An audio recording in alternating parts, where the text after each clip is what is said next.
Hello? There we go. There we go. Now it's working. I was wondering what was going on there. Technical malfunctions. These damned microphones and your humans and your electronics. Even though I'm half human, but you guys make everything so complicated often. I mean, why do I have to flick a switch to be able to talk? Very frustrating. But hello everyone, welcome in, welcome in. I hope you're all having a lovely weekend. We made it to the end of another week yesterday. I was going to stream, but I was actually quite tired. I was quite tired after the end of the week, and I was sort of just like, I ended up falling asleep for a little nap. Then I woke up, and for about an hour and a half, I played Warhammer 3, getting used to the game itself and playing a little bit of the High Elves as Tyrion. And having fun like that, just kind of learning the game slowly. I was told the High Elves are sort of like a good faction to play as a beginner. And then I spent a little bit just kind of on my piano, just practicing a little bit. I would love to do a piano stream sometime. I'm gonna have to see if I can hook up the piano because the piano has Bluetooth. I'm guessing for like headphones. I have like this little Bluetooth USB stick that I can plug into my PC to allow me to use Bluetooth devices on the PC. I've done it before with an Xbox controller. So I wonder, I don't know if it would work like that though. It would probably need to be going into some kind of input cable, because there are cables at the back for that type of stuff. I just need to get a long one. But I think I have an idea or two of what I could possibly use. Like, there are two inputs at the front of my Scarlett 2i2, so maybe I could do that. Because I'd love to like, I don't know, just play some piano. I think that would be a really fun stream, even if it's literally just me practicing for like an hour or two, just trying different things. I think that would be fun. And maybe over time people would be like, oh wow, Ruadh sucks. He's been playing for 5 months and he can barely string together like more than 3 chords. Wow, this guy blows. I don't know.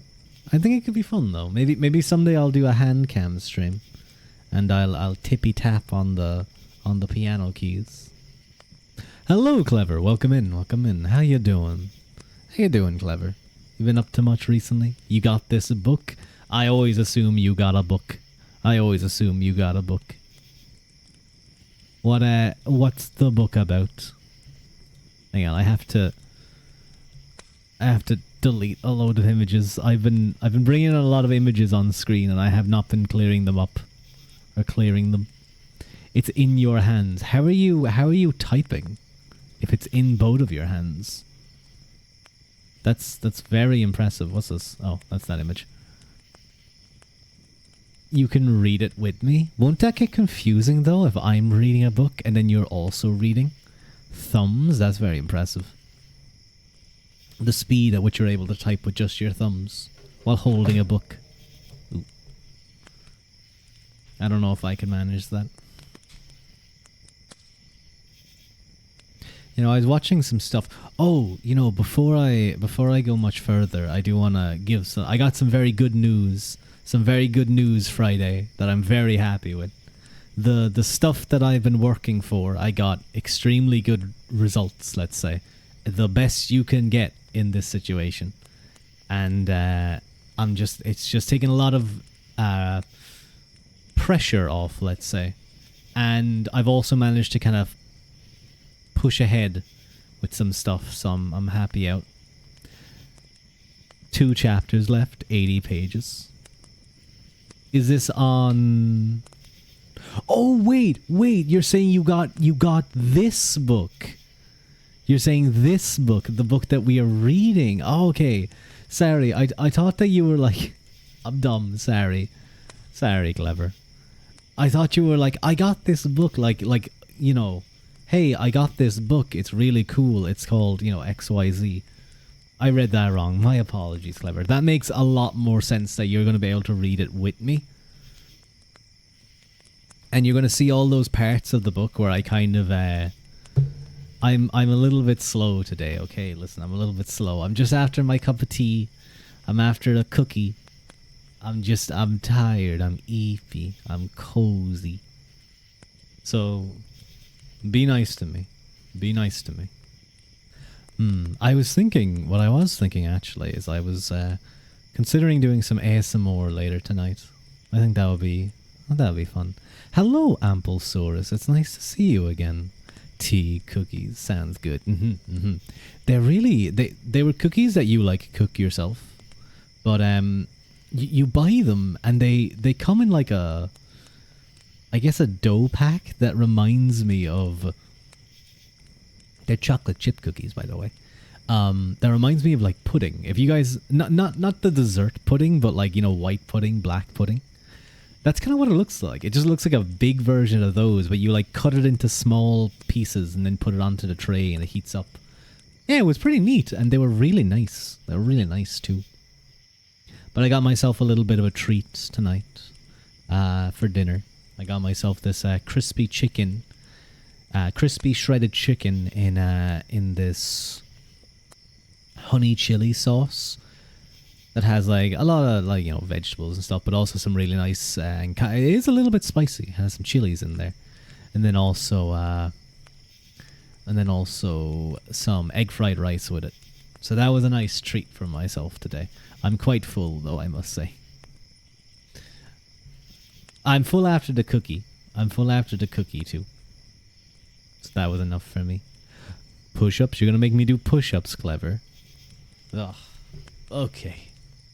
Let me do some push-ups. Oh god.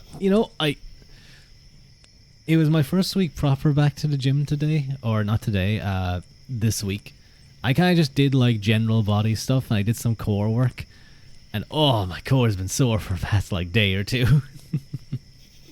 Just like stretching and leaning back. I can feel it. I can feel it all along the abs. But okay, let's do some push-ups. You only here for a short time, but nice to be here. Socializing needed. Well, it's lovely to have you here as well, Amplesaurus. I gotta do some push-ups now. Oh, my stomach. Oh, I can really feel that when I can really feel my abs when I like go up into the push-up position. Okay, let's do this.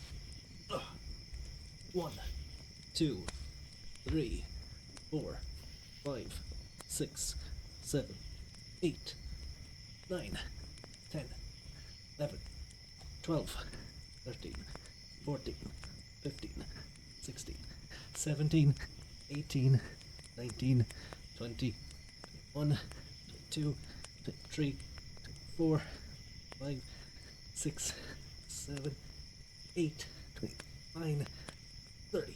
Ugh. There we go. Nice solid 30 push-ups. It's good to get like extra exercise. I should add a whole load more exercises actually. Like squats. If I had sit-ups, I'd be saying no today.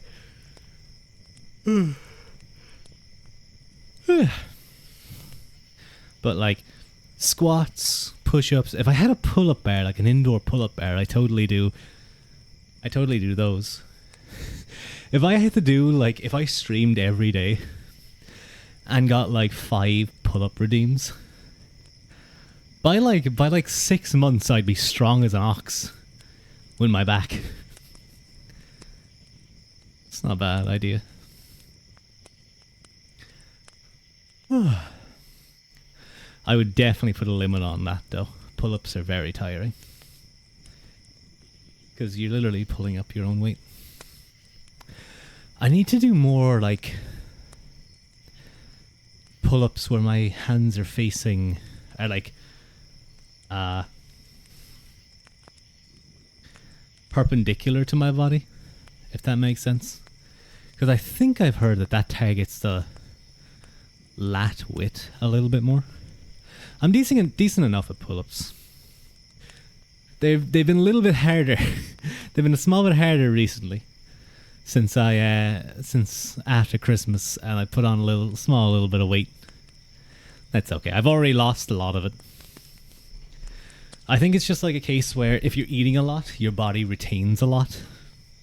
Not just like putting on weight, but like it just kind of holds the weight in. Or like the food. I don't know. Maybe I should do like a... I'd love to do a collab with Alpin All Bench, where we just like talk about exercise and stuff. I feel like that could be a fun stream, because I know Alpin's super into fitness. I used to be like really good for going to the gym. I've just been struggling with how busy my life has been. Like I am putting time. I'm putting time towards it always, but I just can't go as, especially with this neck thing. This neck and shoulder thing is still at me. I think it's just going to be at me for like the rest of my life. Annoyingly, I think it's just one of those nagging injuries that's always going to be there.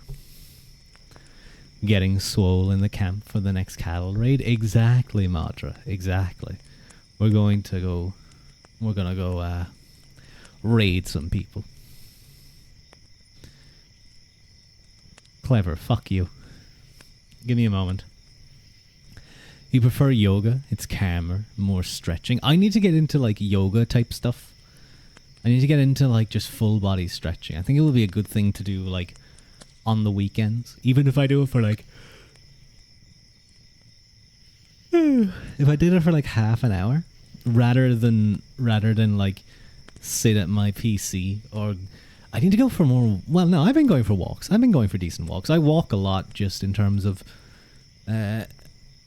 bus stuff or car stuff. In comparison to other people, I tend to...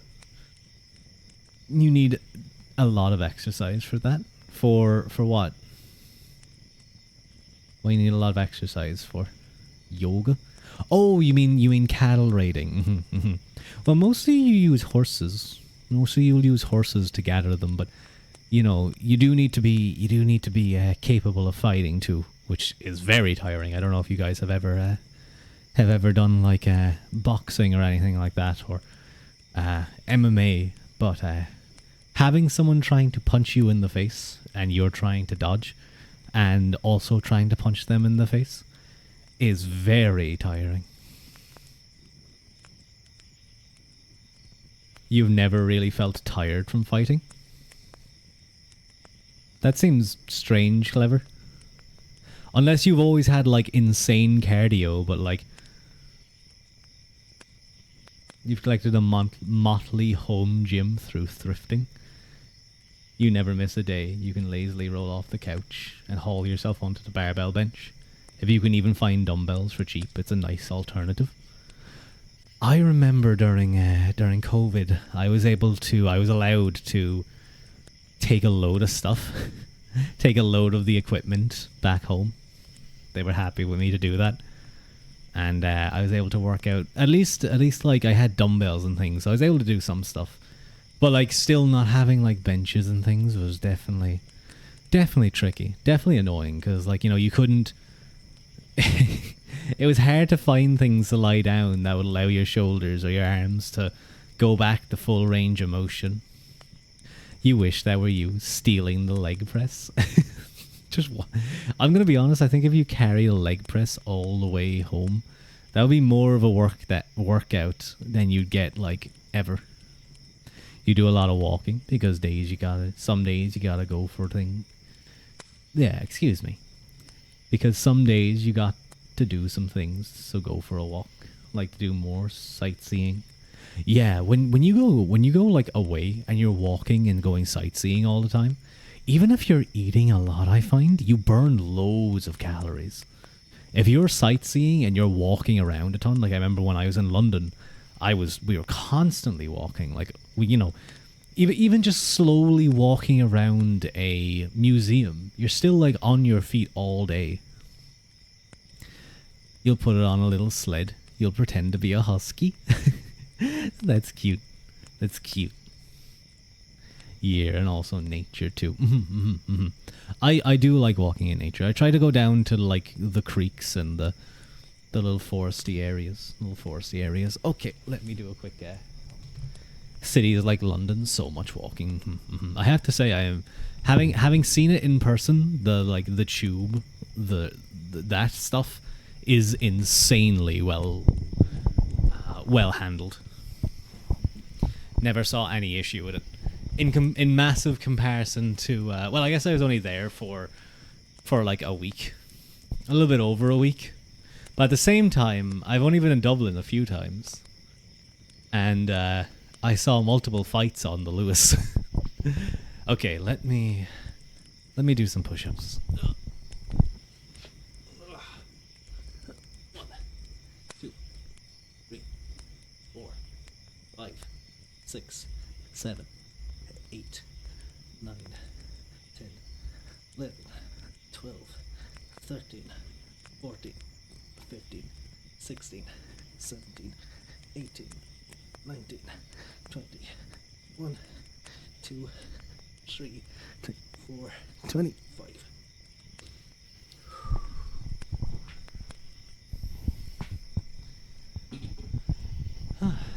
There we go. No.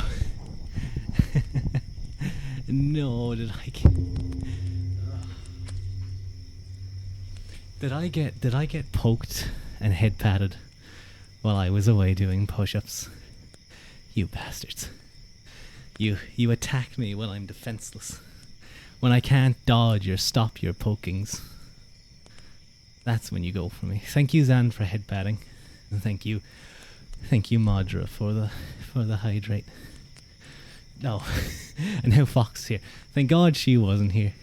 Thank God Fox wasn't here to poke me in the face completely defenseless. You were? My God. Hello, Ice Boy. Welcome in. Oh my God, it's the Irish. Am I ubiquitous enough on Twitch to be able to say that I am the Irish streamer? No, I don't think so. I think the last Irish streamer was Minx, I think, and I don't know if I want to be her. Things went a little downhill with her. From last I heard. Who's Minx?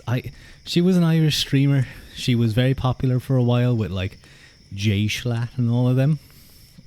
And I think she went kind of off the rails a little bit. Excuse me, I've just done 2 sets of push-ups, so I'm a teensy bit tired. Hi, Ice. For those who don't know, Ice Boy is a very nice ASMR streamer. I've listened to a few of his streams when I'm able to catch them, and I often fall asleep very quickly. You're the only male Irish ASMRist, or you're the only male ASMRist VTuber that you know that's Irish. That's true. I don't know any others actually. I'm totally unique within the VTuber sphere. You don't get many of me. Idiots. Hello, Tallies. Welcome in. Hi, Ruadh. How are you guys? You see, some things can happen with fame, power, money. Decided to do with her time. I don't even know if it was that. I think she just had some... Vaguely, I feel like I just vaguely remember it may have been alcohol. I'm not too sure. I think she might have just spiraled. I think some... Whoa! Oh my God. Okay, wow, clever. Whoa. That's a Bannerlord event.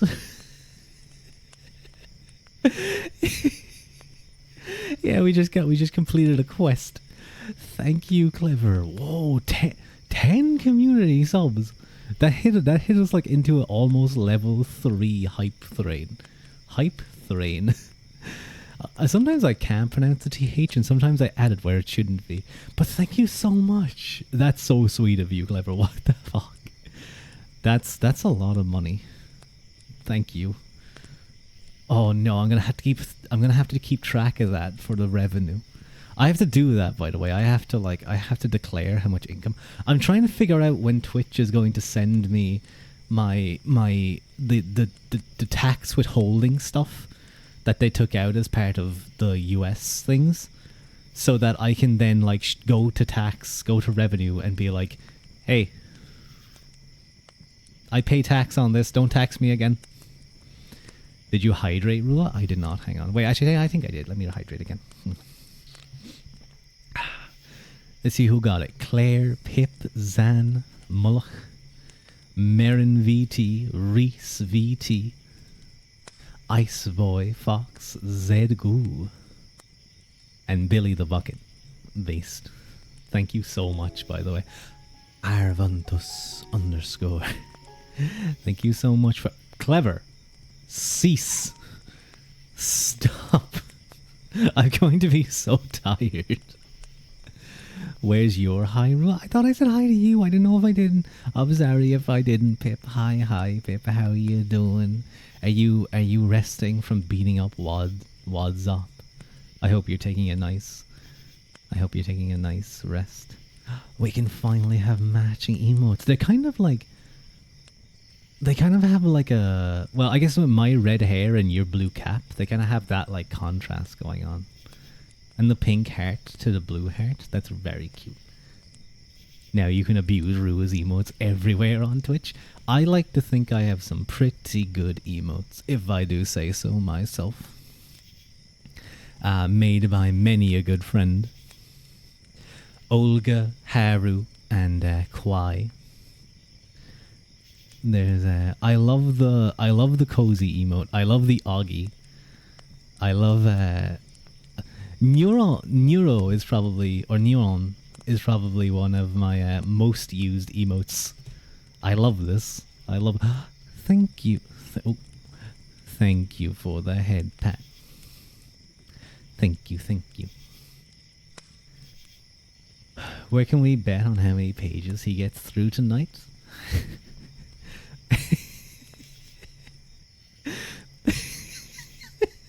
That's a really funny idea. Okay, how many pages? No, that's a poll. I need to...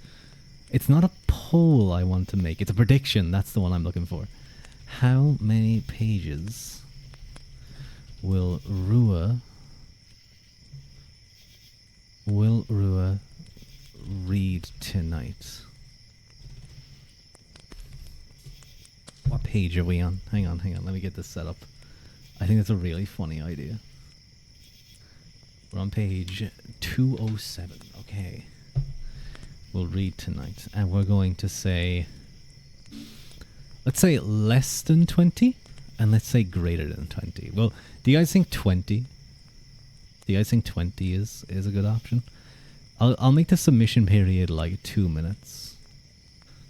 No, I'll make it like 5 minutes. Yeah. We'll need to confirm the outcome within 24 hours of the end of the prediction submission. Got it. There we go. Okay, now you guys should be able to bet. So make sure your bets are well placed. Can I bet? I can't bet on my own channel stuff. That's not fair. I should be able to bet wherever I want. This is your this is your favorite. How's the book? The book, I've said before, this is one of my favorite books that I've ever read, to be honest. I just think it covers such a dense topic very well, and there's so much history. Like, there's almost too much. It can be very difficult. Oh, hype chest. Let's see what we got. Oh, look at that emote. Oh, that's a cool emote. I don't know, did you guys get this? Danger Dance emote? Yeah, I did read this before, but it was a good while back, and like some of this information has kind of disappeared. Did you guys get the Danger Dance emote? That's pretty cool. Okay, let me do the one last set of push-ups, and you guys can enjoy my counting, and then my out of breathness. Let me make sure the window is open. Let me make sure the wind is blowing, is what I should say. I can do that. I can make the wind blow. I just add powers as I go. 1, 2, 3, 4, 5, 6, 7, 8, 10, 11, 12, 13, 14, 15, 16, 17, 18, 19, 20, 21, 2, 3, 4, 5, 6, 7, 8, 29, 30. Okay, there we go.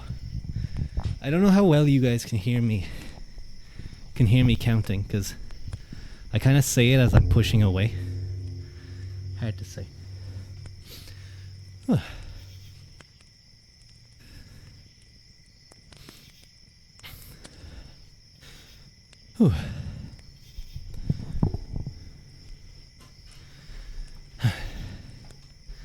Excuse me a moment.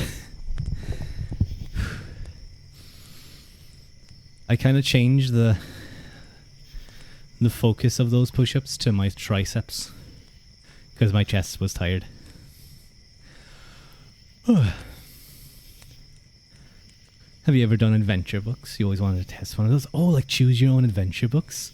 That could be fun. There is a game I have called Sorcery that's basically an adventure book, like a choose your own adventure book. It's really good.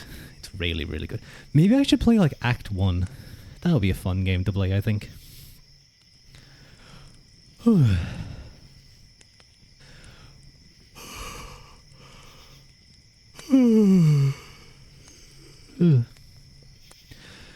You're working through George Kovacs' The Question of God and Heidegger's Phenomenology.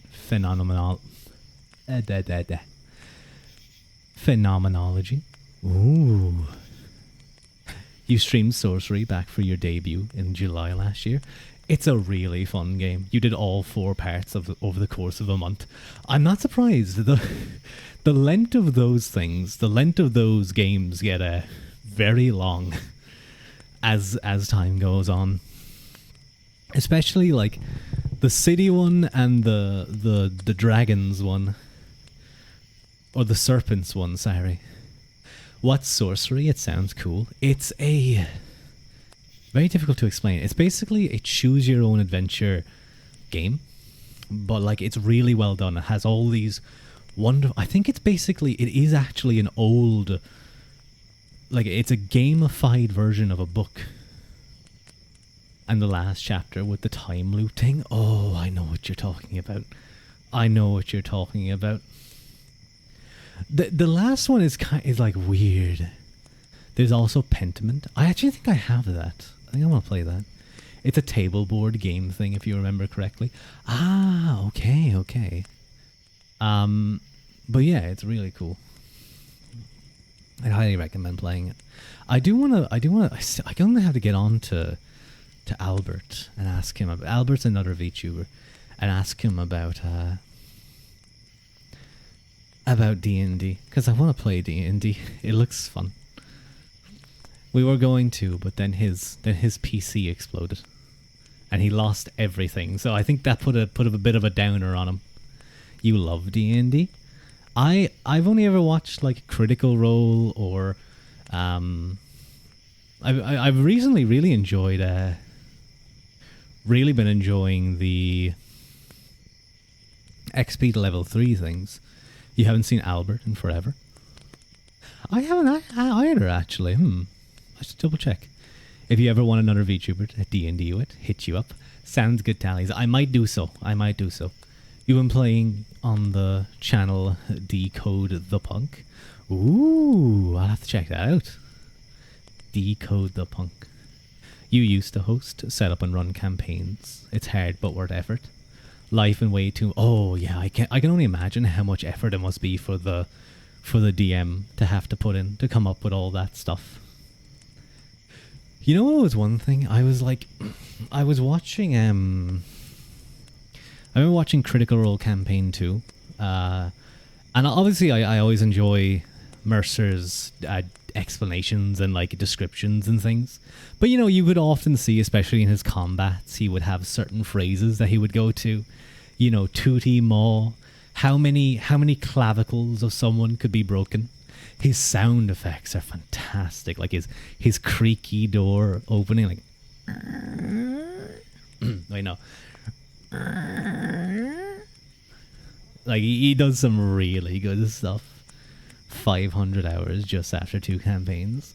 Whew, that's a lot. That's a lot.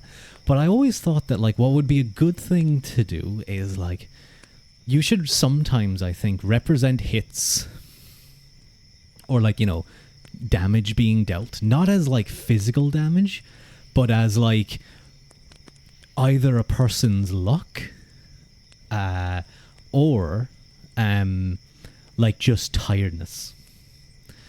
Because like there's certain spells that I think of, like Disintegration Ray, for example. That thing, if it hits like concrete or like, doesn't that take care of like magical barriers and stuff as well? It literally disintegrates them. It disintegrates them. And I always feel like, you know, if that's shot at someone, if they fail and they take a certain amount of damage, I think they take damage anyway, even if they succeed, don't they? No, I think actually that's a damage or save one. You're making your own systems. Oh, that's so cool. That's really cool. But this isn't even like a system thing. This is more of a description thing. I think it's trying to look at health points as more of a, not just physical damage, but weariness, tiredness. And again, luck. Obviously, you're constantly playing with luck on D&D. But if you have something where, like, if I was a DM, and I had a character get hit by a disintegration ray, I wouldn't say, like, oh, the green ray hits into you and you feel the life force get drained out of your body or something. What I would say is say, if they don't go down to 0, is something like time seems to freeze as this green bead of light appears in front of the mage as the sickly green screens towards. This is why I wouldn't be a good DM. Screens towards you. You dive to one side almost out of instinct, and the ray whizzes past your face, too close for comfort. As you fall to the ground, you momentarily freeze up. You've been in situations where you faced death before, but you felt as if you had just faced death, closer than ever. And you feel like you may have just, in dodging this, used up some of your luck in life. And you'd still lose those hit points, but it's basically saying, hey, you know, you have all this adrenaline dumping into you. You're kind of you're freaked out right now in this situation, and you might be half a step off. You might be a little bit slower than usual. You might be a little bit fearful. Might make you hesitate. And then if that person was to die or to get knocked down, that's what I would come back to. I reference, you know, you're still a bit shaken up. You're just that little bit slower, and you get beaten to the punch as the enemy, I don't know, fucking knocks your ass out with his shield. I don't know, something like that. Hit points were originally an abstraction of hits, not health. Yeah, because they're called hit points, and then also, yeah, some people call them health points. It's kind of tricky because I guess just when I see it, it's always, I guess with Matthew Mercer, he always describes physical damage with hit points. That makes sense. It does that's like kind of what they were going for, and I imagine that's probably like, I'm sure loads of DMs run it like that as well. I just think it could create some interesting things. Like, someone doesn't even necessarily have to be cut in a sword fight to be losing. It could just suddenly they're on the back foot. Like if someone hits them a lot of takes like a chunk of damage out of them, maybe they're just stumbling backwards and they're in a bad situation. You know, they're not able to defend themselves as well, so the next few strikes may actually strike true. I don't know, I think there's a lot of things you could go with that. You could go really realistic, where it's like, you know, it's only until you get down to like your last few hit points do they actually start landing, and you try and describe things that way. Or you could just be a barbarian. I mean, I feel like if you're a barbarian, You know, you can describe axes and arrows and swords embedding in your skin and literally you being able to just shrug it off because you're fucking hench and you're based and you're just like, nah, built different. Literally built different. Just going into battle wearing nothing but like some cloth around your waist. And for some, maybe even not around their waist. Thank you, Tallies, for the hydrate. I'm going to take another sip.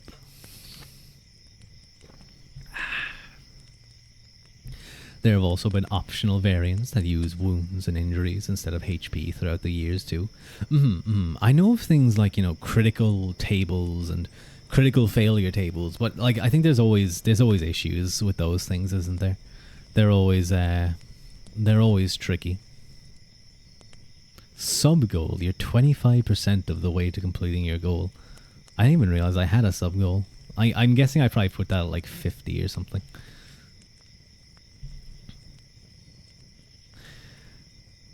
If they're going into battle, they should find a potion seller and purchase his strongest potions. But Tallies, his potions are too strong for you. You should find another potion seller. I haven't watched that video in so long. I need to go back. And watch that. That should be at least monthly watching, if not weekly. But yeah, I'd like to play it. I think I was going to be playing a paladin or something. I think I was going to be playing a paladin. That video is so glorious. It's so dumb, but it's so good. He just keeps getting more and more distraught. You were playing a video game last night that referenced it and you nearly died. Oh, you know, please don't die on us, Tallies. Well, you know what? That's what you get for trying to take the strongest potions. But I think let's start into or what's it called? Or poll today and start our reading. When last we left off, actually, we finished a chapter all about Descartes and his new science and kind of him laying the foundation for a sort of science and knowledge born out of his fundamental principle, cogito ergo sum, I think, therefore I am, which allows for science as he sees it to be possible, for there to be some sort of knowledge. And not solely for things to be probabilistic, as in the nominalists' tent, shying away from the humanism of placing too much faith or too much reliance on the will of humans, or and also attempting, sort of in a way, to do away with God, with the nominalist God, this terrifying Leviathan, one could call it. And now we actually move into who I would call, and I may have called him this in my tweet earlier, the kind of progenitor of political liberalism, Thomas Hobbes, who we get from him. I'm sure there's other philosophers, there's always other people who kind of come around and they have similar ideas. Like, I'm sure you could find someone like fucking back in the ancient world that will talk like this. But again, I think, you know, Thomas Hobbes, in my opinion anyway, is the person who puts things like the contract, social contract, the state of nature, and kind of viewing man as this individual being. And of course, I mean, you have the humanists beforehand viewing man as an individuated being among others, among humans, being very different. But Hobbes really applies it, in my opinion, to the political sphere, and we see how the nominalists basically birthed forth political liberalism, with all of its advantages and possibly some disadvantages. Did he get evasive and squeamish at Princess Elizabeth's probing and criticisms? Descartes or Hobbes? I feel like I recognize this. I don't know much about that discussion. I think I think it did mention with Descartes that he sent letters. I'm not 100. Deep cut. Hello, you like foxy VTubers. Well, let me tell you something. You are in the right place, I think. Although Foxy. I remember one liked being called Foxy. I did know one girl who did not like being called Ginger. She despised being called a Ginger, and she made sure that I knew that the correct word for women with those types of hair colors are called redheads. Foxy was okay with her, but it was redheads. Redhead, exactly. You like Foxy YouTube, or I like Foxy VTubers. Redheads. I like redheads too.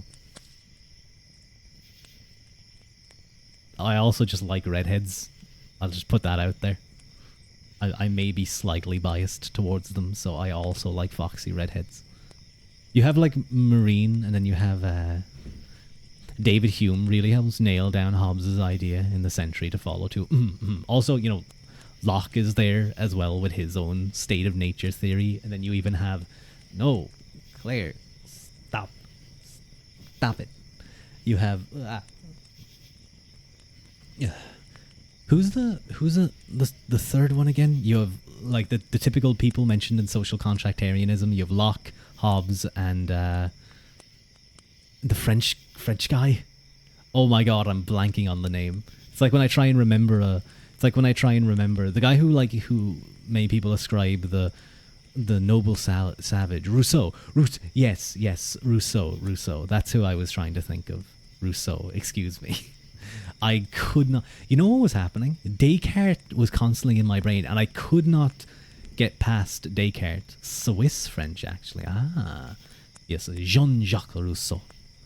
I had Descartes stuck in my mind, and I was like, no, it's not Descartes. I know it's not him, but anytime I tried to think, it was like, Descartes? Leibniz is really fascinating, too. Foil for a lot of the other philosophers of Hobbes' time, though.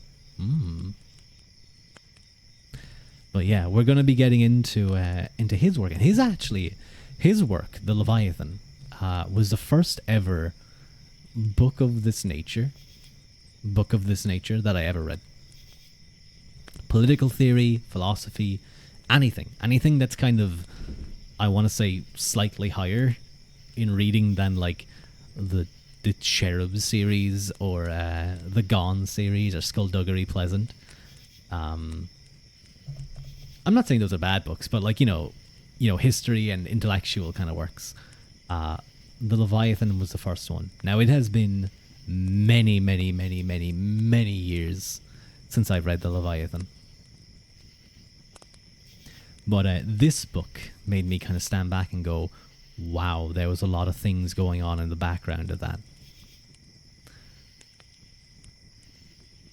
A world where Burgundy survives is a world where Rousseau's folly doesn't exist.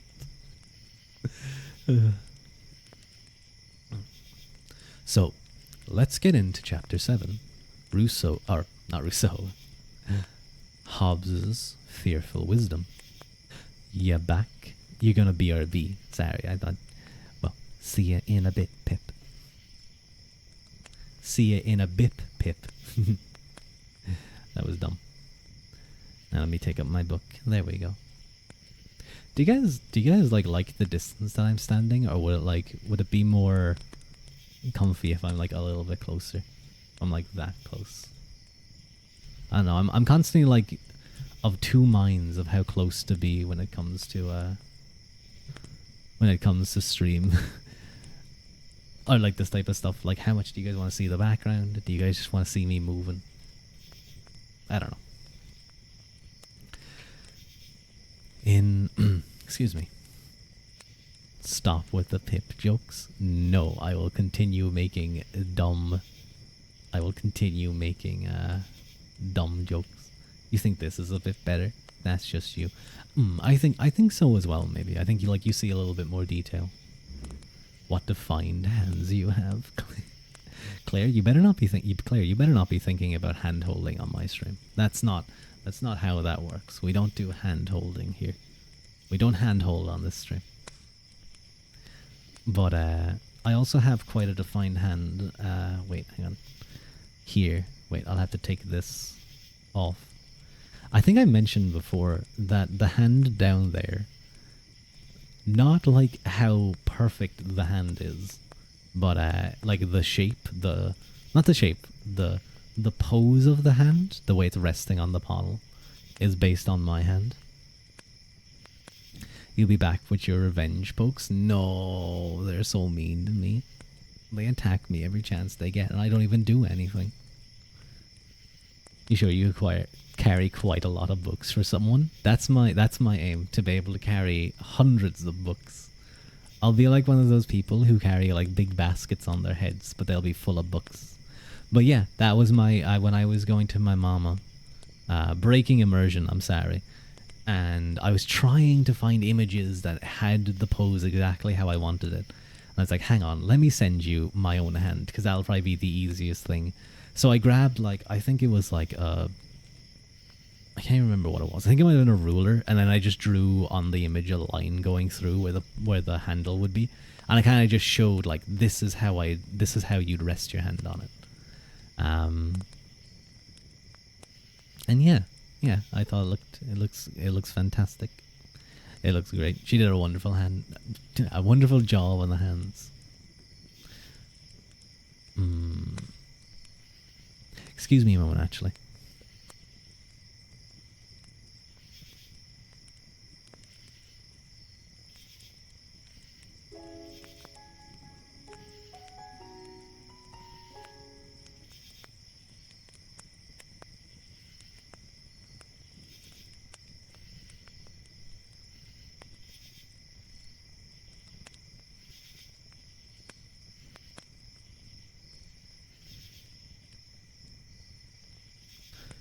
Did we get a follow? I felt like I heard the music go just as I went to leave. We did. Thank you so much, Frewasabi, for the follow. Much appreciated. I did. Yes, I saw. I thought I heard it. I heard like the beginning of the ding.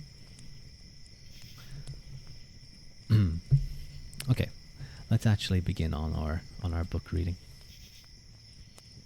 I think I remember I sent her an image of what's his name again? Yachama ASMR, I think, or ASMR Yachama. I think it's Yachama ASMR. He's a Japanese guy who does ASMR, and clever, you got me right in the nose with that book. That was on the bridge. Damn you. But Yachama ASMR has some of the best hands I've ever seen, like unironically. Even like I girls, I get it. I could get it with this guy. I got it. Like they were just obviously well kept and well maintained.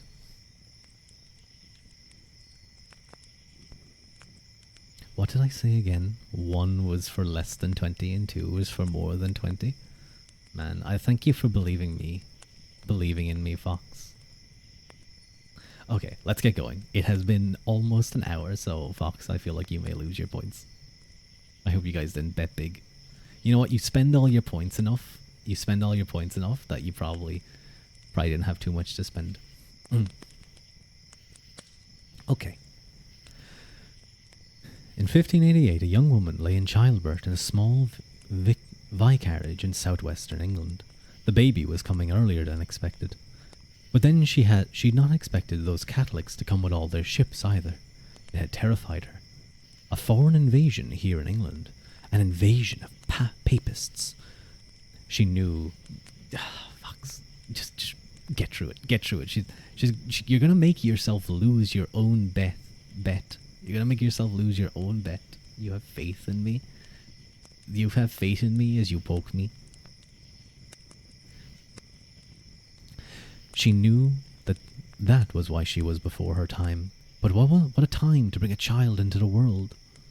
Fear was in the air, and everyone expected the worst. Could Queen Bess's navy stop those Spanish devils and their popery? She and her family would have it bad if they could not. They were Calvinists, and her husband a vicar. Will they butcher us like they did those poor Huguenots, she wondered. Why would they treat us any differently? We're Calvinists too. And even if they spare us, how will we survive if my Thomas loses his living?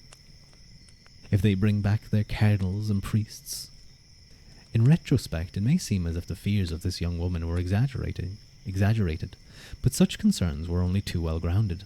It was a fearsome time. The son who was born that day, her Thomas, would understand this fear and give it a voice it had never had before. Indeed, recounting his birth in his verse life more than 80 years later, he remarked that, "Mother dear, did bring forth twins at once, both me and fear." The man in question was, of course, Thomas Hobbes, and he was referring to the coincidence of his birth and the terrifying threat of the Spanish Armada. Hobbes suggests in the witty passage that his very birth was linked to fear, the passion that he famously proclaimed the wellspring of human behaviour. Appearances notwithstanding, his quip was anything but light-hearted. Indeed, it points to a dark reality at the heart of Hobbes's thought, rooted in violence of his time, but reflected what he took to be a universal fact of the human condition and a continued burden on the human psyche. The world, God's creation, seems not to be ordered for our happiness and well-being, but to be inimical to us, and willing to kill us if it can. You do not have faith in me in Helldivers? That's so mean. You're so mean to me, Vox. I'm a great Helldivers player. I just sometimes put my head in places where it shouldn't be, and sometimes I shoot people's heads in places where they shouldn't be. It's really their fault. Good night, all Dino Heart. Good night, Applesaurus. I hope you have a nice, cozy eep.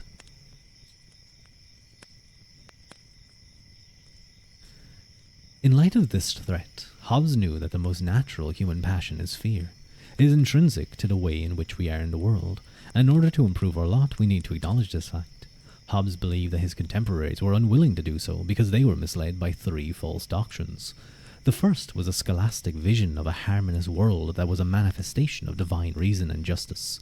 The second was a humanist idea that we can attain immortality through glorious deeds. The third was a teaching of the Reformation and Counter-Reformation that portrayed death in the service of God as a form of martyrdom that guaranteed salvation. For Hobbes, all 3 were a form of deception propagated by human beings seeking their own advantage.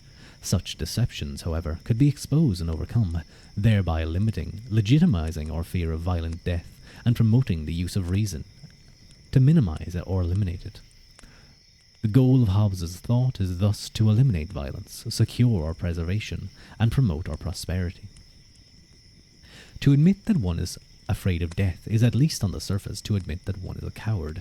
This is exactly how Hobbes described himself. Indeed, perhaps no thinker before or since have gone to such lengths to emphasize his cowardice, repeatedly reminding his contemporaries that he was among the first in to flee the country after the beginning of the Civil War. That's the English Civil War. Why tell such a story? It was certainly advantageous for a Calvinist in the Royalist camp to emphasize his position to the Puritans, but it is hard to believe that he could offset the opprobrium of the Cavaliers among whom he moved, who were well trained in the humanist tradition, and who accorded courage, pride of place among the virtues. Hello, Billy. Welcome in, welcome in. I hope you're having a nice time, a nice weekend. Hobbes's claim, however, was unintended to curry favour with those in power. Rather, it had a deeper philosophic purpose, and it points to a fundamental revaluation of fear and courage that is intrinsic to Hobbes's thought, and to modernity generally. For Hobbes's cowardice is not a vice, it is the source of the greatest of all virtues, for it is rooted in a passion that promotes the wisdom and science necessary to secure and sustain peace and prosperity. Oh God, my shoulder cracked. That's not good. As we have seen, Hobbes and his contemporaries had good reason for such fear. England was spared invasion in 1588 by the courage and ingenuity of its navy, and by a great deal of good luck. The fear of Hobbes's mother were neither frivolous nor hyperbolic. Had the Spaniards succeeded in landing in England, the results would almost certainly have been horrifying. However, the fear of violent death in Hobbes's view does not only arise in dangerous times. The fear of violent death in Hobbes's view does not only arise in dangerous times and situation. Rather, it continuously besets us, even if we do not ordinarily perceive or understand that fact. Pip, you poked me in the face, damn you. You got me. Hobbes believes that our goal should not be to overcome the fear of violent death, but to eliminate the violence that is its source. Death, in his view, is the result of an interruption of our vital life processes brought about by a collision with other humans and non-human things that interrupt our vital motions. The fear of violent death is thus really the fear of such collisions. In order to preserve ourselves, we thus must understand, and eliminate the causes of such collisions. The search for the ultimate cause of such collisions, however, lead us back to the beginning of all motion, and that for Hobbes is God, insofar as fear inspires us to reason. It is thus the fear of the Lord that for Hobbes, as for Descartes, is the beginning of wisdom. Hobbes's science in general, and his political science in particular, thus involves an investigation of God. I even remember that at the very beginning of the Leviathan, which I suppose I should give a brief... Oh god, it's been a while since I've read this book. The Leviathan is basically an argument for absolutism that Hobbes puts forth, but he also has many areas that he discusses within this work.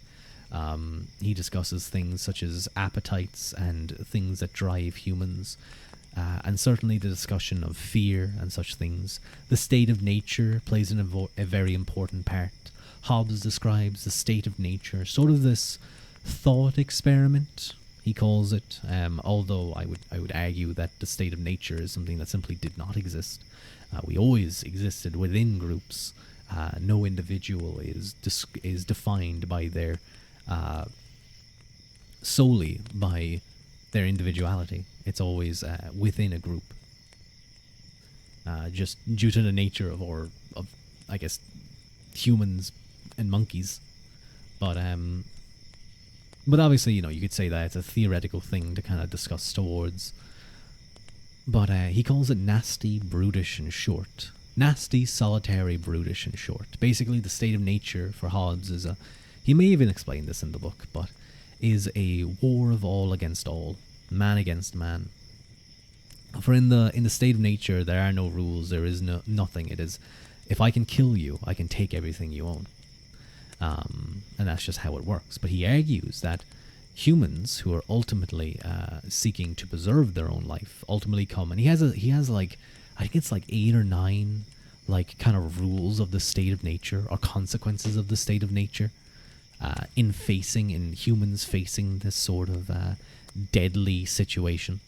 And ultimately they're sort of this, again, reasoning towards the creation of the state, of states of the social contract.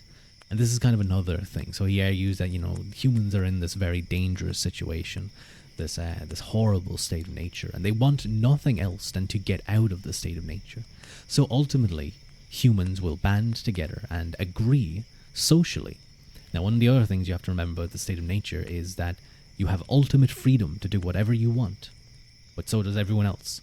But humans will band together and come together, and they will discuss and argue, and ultimately they'll agree to set aside some of these freedoms, to give away some of these freedoms for the security of not living in the state of nature. And ultimately that's what Hobbes calls the social contract. And that's what leads to social contractarianism and social contract theory. Basically the idea of that governance arises out of kind of an agreed social contract between people to act in certain ways, particularly around things like property and such. And so I always kind of think that one of the movements that you see in the modern world with liberalism is that, like, its aim is sort of like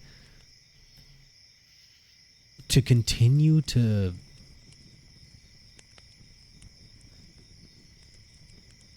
like I can see the direct links to something like what's it called? Oh god. What? Oh, excuse me a moment.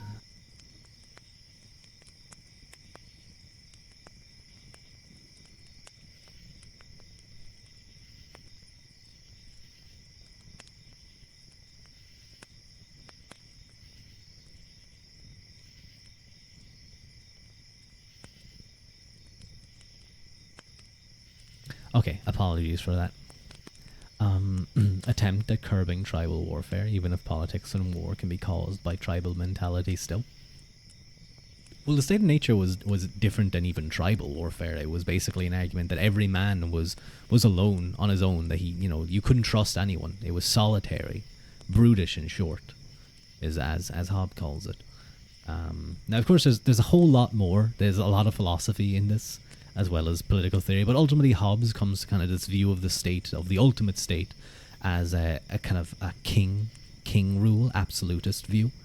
And even to the point of saying that, like, you know, because it is better to never go back to the state of nature, and he sees the state of nature as basically civil war.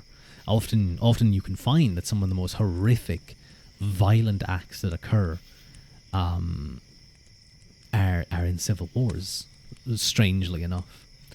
And maybe there's this aspect of, you know, when two nations are fighting each other, or two states, there's still this level of civility happening. But when you have total breakdown, that's when, for Hobbes, the state of nature arrives back, and he never wants to see this. So he says that things like revolution, civil war, can never be justified. Never, ever, ever, ever, ever.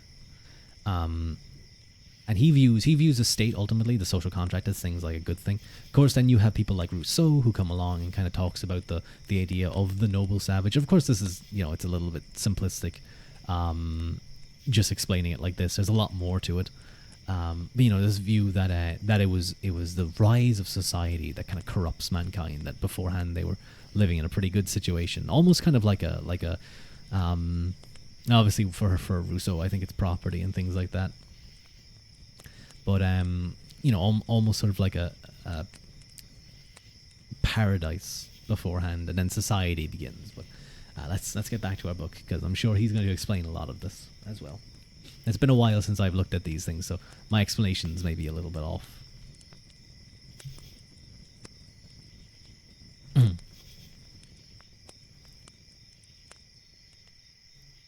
Where were we? We were here. The fear of gods was well known in the classical world, but this fear was generally considered a distraction and not the source of wisdom. Thinking for Aristotle began in the experience of wonder, and it is the love of things that are higher and more beautiful than we are. For Hobbes' thinking begins not with a sense of the overwhelming and inexplicable bounty of being, but a recognition that misery and death are close at hand, and that we need to preserve ourselves. Fear leads us to search for the invisible causes behind all things. Our initial response to such fear of invisible powers is to propitiate them.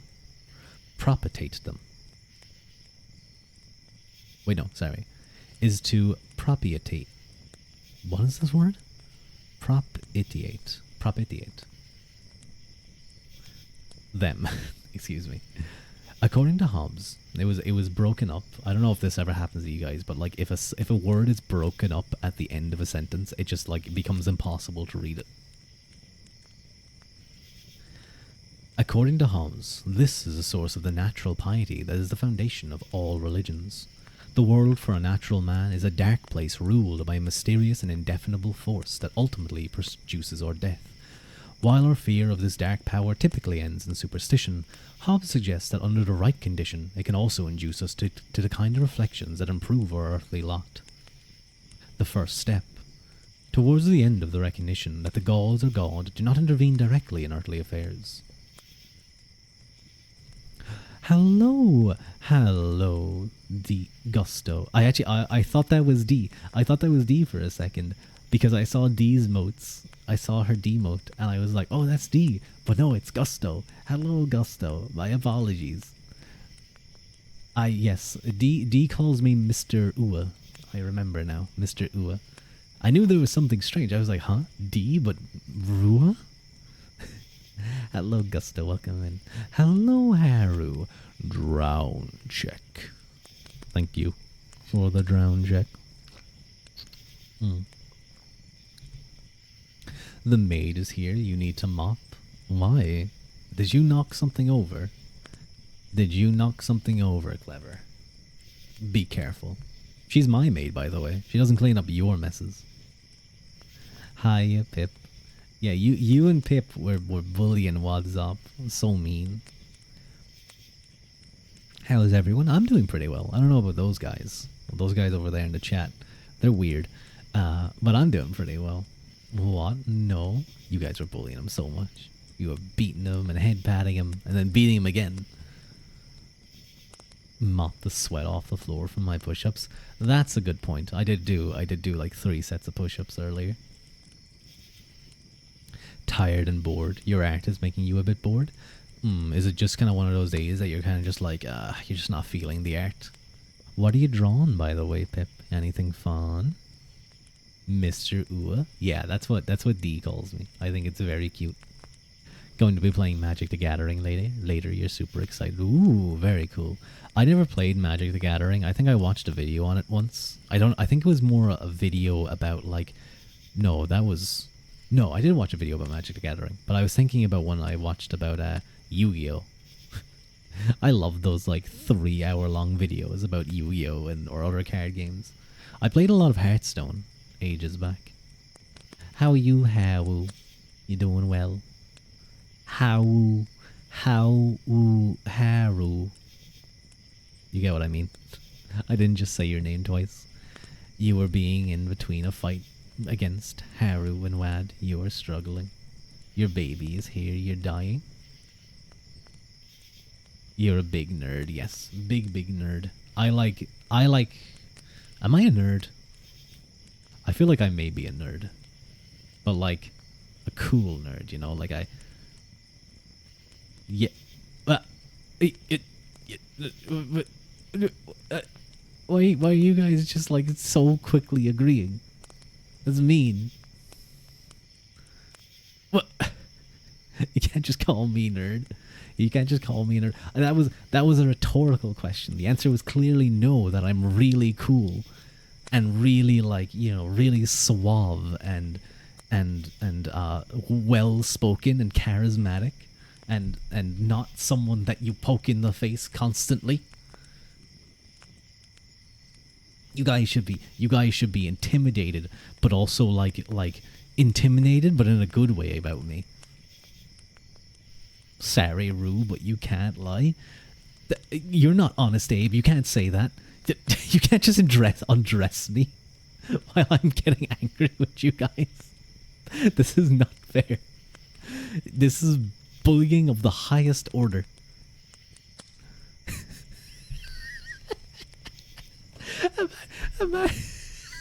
Imagine like a teacher's like really angry with you.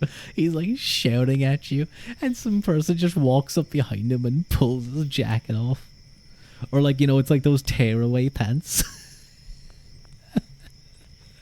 But no, charismatic nerd. Okay, I'll take that. I'll take a charismatic nerd because I'm being called a nerd, but I'm also being called charismatic. So the net effect is 0.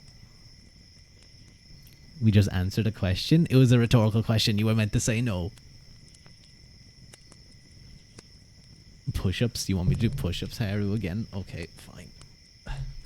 There's going to be more sweat that you're going to have to clean up. No, that's not long.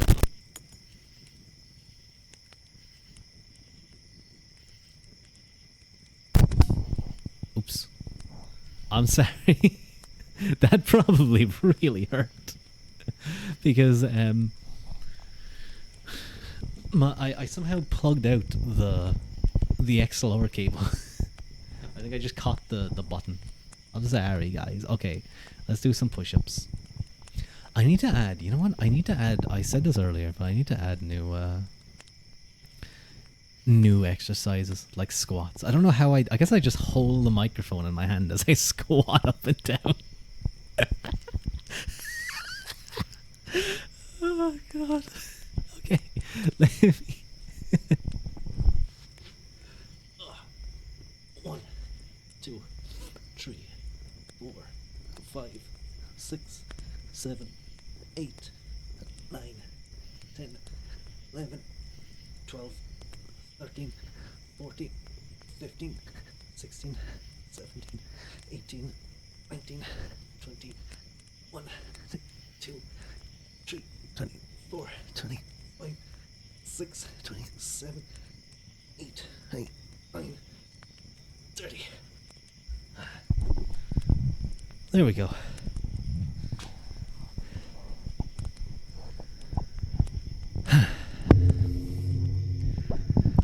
sorry. I did like one squat holding the microphone, and I just laughed. I couldn't stop myself. Oh yeah, I have that lower command. Do you guys like that? I think it's very fancy. I was thinking I want to use the little bonus that I have to kind of try and spoof up my go drown boss. I will go drown. Don't you you know, okay, fine, you can sell my SWAT too. It's an important part of your bonus. It's like your commission. There's no like selling, so you don't get a commission, but that's like your commission.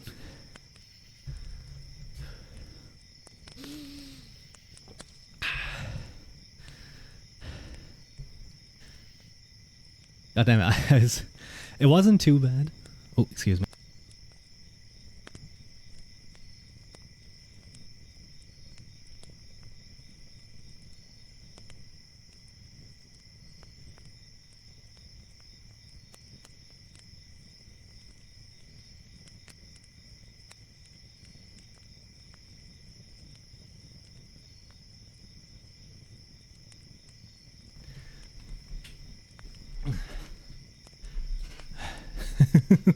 I love that emote. I'm sorry, I just got like a weird like. Do you guys ever, when you're wearing headphones, you like hear your name being called?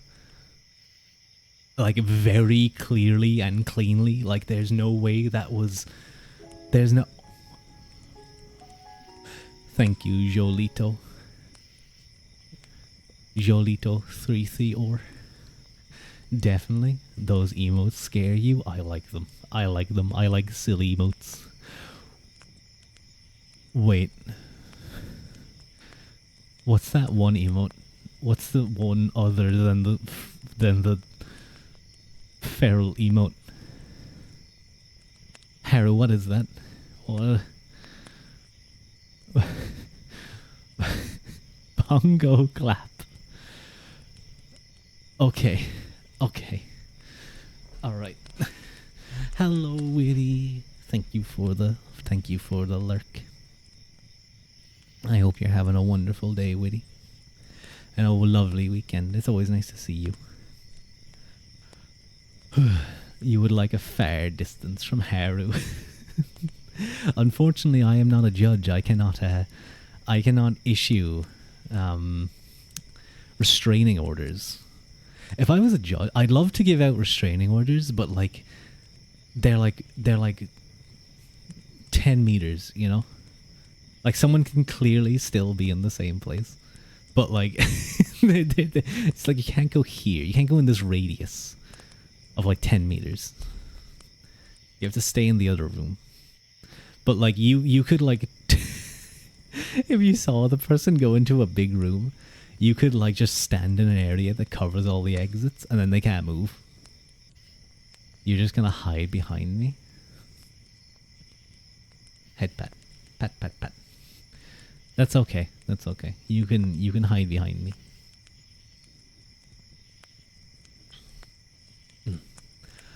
Oh yeah, I was saying I want to spoof up my like channel, I guess, a little bit with the little bonus that I got. You're under my cloak. Oh. Can you please get out from under my cloak, Haru? That's not allowed. Get out of there. Kick, kick, kick. Get away. Get away from under my cloak.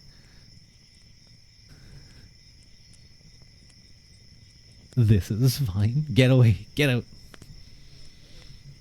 Get. She's like a clingy cat.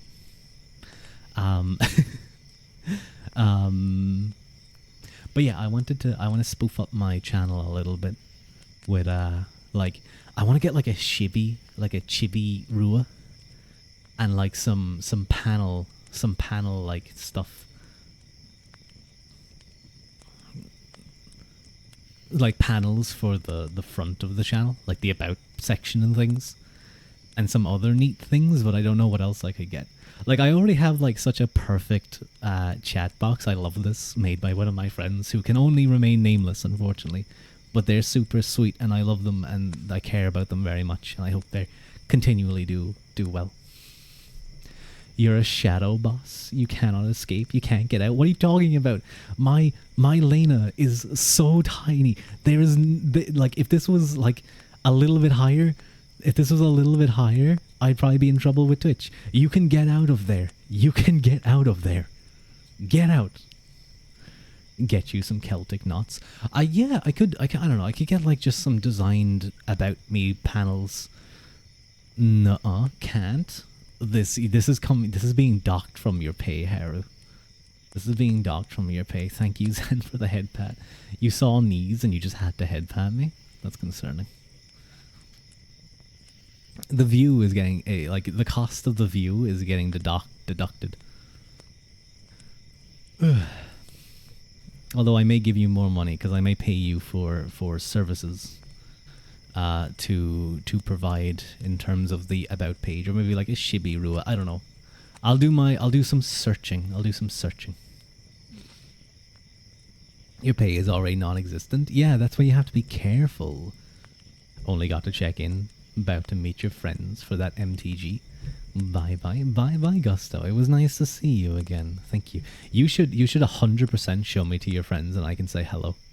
I can say hello to them, and then I'm gonna speak with so much confidence about Magic the Gathering. They can ask me questions about Magic the Gathering. You can tell them that like I'm like an expert player, and I'll just make stuff up. They'll like ask me like, because I know that there's something to do with lands, and they like give you mana basically. And like you need a certain amount of lands to play things, but I'll be like, you know, they'll ask me like, oh, what do you think about like a green land? And I'll be like, oh yeah, it's the best card in the game. It's like the best card in the game. You can do so much with it. Like it literally wins you the game the moment you draw it. Tell them blue is the best. Okay, I'll tell them blue is the best. That's what I'll do. Blue is the best. I play it all the time. I literally won tournaments with it. I don't know what guys, what's blue? What is blue about? Okay, but black arrows. You have to play black monsters. I see. Okay, so yeah, if you play only like green things, you play green monsters. And like I'm guessing black is like shadow, and then like white is probably like divine stuff. And then like, I don't know, actually accurate, green loves their lands. Oh, I see.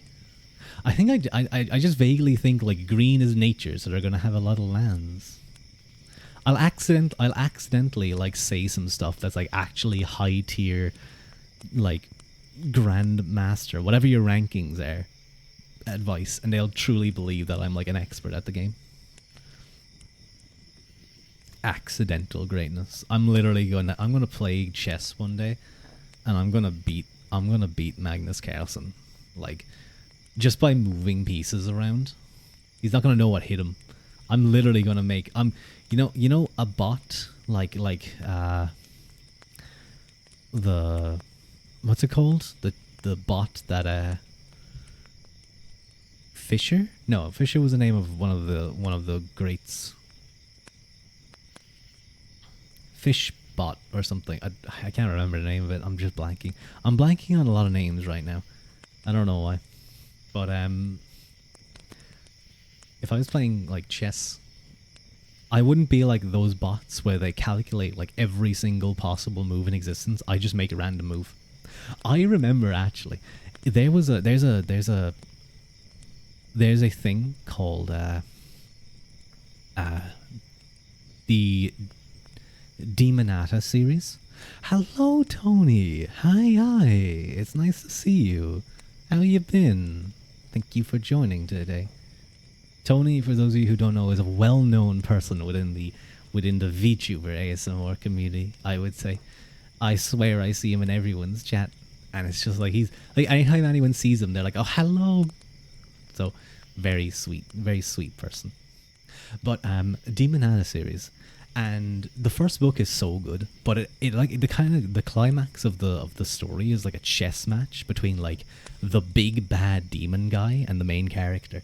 And the main character literally wins by doing that. He stops thinking, and he just makes random moves. He's not even paying attention, and he's just making moves. And like the the demon master guy gets really pissed off and loses about that. I think ultimately it's like something to do with like he's feeding off the fearful energy, and when the guy goes like, nah, fuck this, I'm pretty good. I just win. He like it just saps him of all his strength and he loses. That was a strange series. There was a lot of things that happened. I need to reread like the synopsis of that series. What?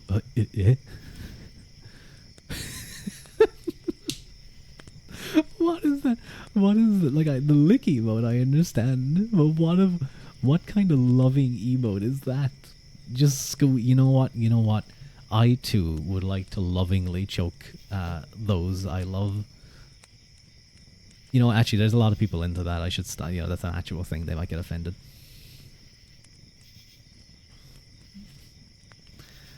Let me get back to my book, because at the rate we're going, we're not gonna get those 20 pages. How have I been, Ruadh? I've been doing very well, very very well. I got some news last Friday that I got 100% in something that I was doing, and that's taken a lot of weight off, a lot of pressure off. You've got to read more. I really got to read more. I really do got to read more. I don't know. And then earlier in the stream, Clever gifted like 10 subs, which was really based. So yeah, it's been a pretty good week. It was pretty busy, I will say. It was pretty a busy week, but like, you know, all in all, very happy, good week. Good, no week, boss. No, good, no bad week. You gambled too hard. 100,000 aura. That's good to hear, my friend. But we're going to get back into reading, because I do want to try and get 20 pages.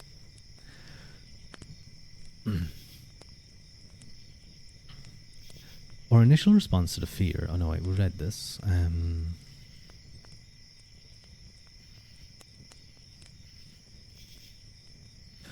Oh yeah, here. The first step towards this end of the recognition that the gods or God do not intervene directly in the earthly affairs.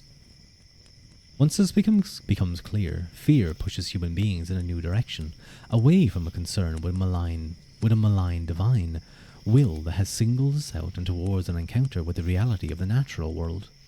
This in turn gives rise to the joy in discovering the causes of things that Hobbes calls curiosity.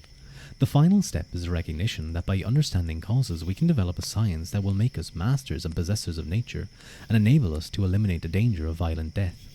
This brief summary of Hobbes' argument is sufficient to allow us to see the deep connection between theology, politics and science in his thought. In what follows, I will argue that his dark view of the world is a result of his acceptance of the basic tenets of nominalism, especially as it is received and transmuted by the Reformation. I will argue further that Hobbes transforms this thought in essential ways. Luther and Calvin sought to show that nothing we do on earth can affect our chances of salvation, which depends solely on divine election. Hobbes accepts this doctrine of unconditional election, but he turns it on its head. If nothing we do on earth affects our salvation, then there is no soteriological reason to perform any earthly action, i.e. basically morality. Properly understood, the nominalist doctrine of divine omnipotence and the Calvinist notion of election that follows from it thus undermine the authority of religion in secular affairs. Therefore, it is not the rejection of religion that produces modern natural and political science, but the theological demonstration of religion's irrelevance for life in this world. Before we discuss this more fully, we need to examine the background of Hobbes' thought. That's exactly what the next part is called. The historical background. In the 300 years between Occam and Hobbes, England underwent a remarkable transformation. The first 2 centuries were torn by a series of wars that ended with the establishment of the Tudor dynasty from 1486 to 1603 under Henry VII. While the Tudor period was relatively peaceful, it was a time of immense change. Politically, the Tudors transformed England from a feudal society to a centralized state. Intellectually, the almost simultaneous arrival of humanism and the Reformation swept away traditional forms and practices. Humanism arrived in the time of Henry VII and reached its zenith in the mid-16th century with the ascendancy of Moore, Colet, Spencer, Sidney, and somewhat later, Shakespeare. English humanists on the whole were less given to the Prometheanism than the Italians, and more rooted in the Christian humanist tradition. Knowledge of the unseen causes, Marlowe's Dr. Faustus, Shakespeare's Prospero, and the scientists of Bacon's New Atlantis are literary reflections of such famous magi as John Dee and Robert Flood, who had an impact not merely in England, but also in Bohemia and the rest of Europe. I like that he mentions Bohemia in this. Like, I'm sure, like, there's a reason that he mentions Bohemia, I'm sure. But, like, it's like, but also in Bohemia and the rest of Europe. It's like Bohemia is like this super. It is kind of important during this time period, but I don't know. It's just funny the way it's said. The English Renaissance was foreshortened by the advent of the Reformation. The English Reformation began as a movement from above with Henry VIII's nationalization of the Church, but it soon became more radical as the pressure for changes like those on the continent percolated up from below. This is hardly surprising. The English had long been more radically theologically than the rest of Europe. Scotus and Occam were two obvious early examples, but John Wycliffe was more important, raising the challenge of the Church that culminated in Huss and Luther. Despite the rejection of papal authority, Henry VIII did not attempt to transform religious doctrine or practice in fundamental ways, and he sided with the Church, for example, against Luther. After his death and the ascension of his young son, Edward VI, Protestants gained the upper hand. This was in 1547. When Edward's early death in 1553 brought his sister, Bloody Mary, to the throne, she sought to re-establish Catholicism through force. Her marriage to the Catholic King of Spain produced no offspring, and she died in 1558. Her successor, Elizabeth I, reached a settlement with the various religious groups in 1559, embodied in the 39 Articles of 1563. That guaranteed the independence of the English Church with a centralized episcopal structure.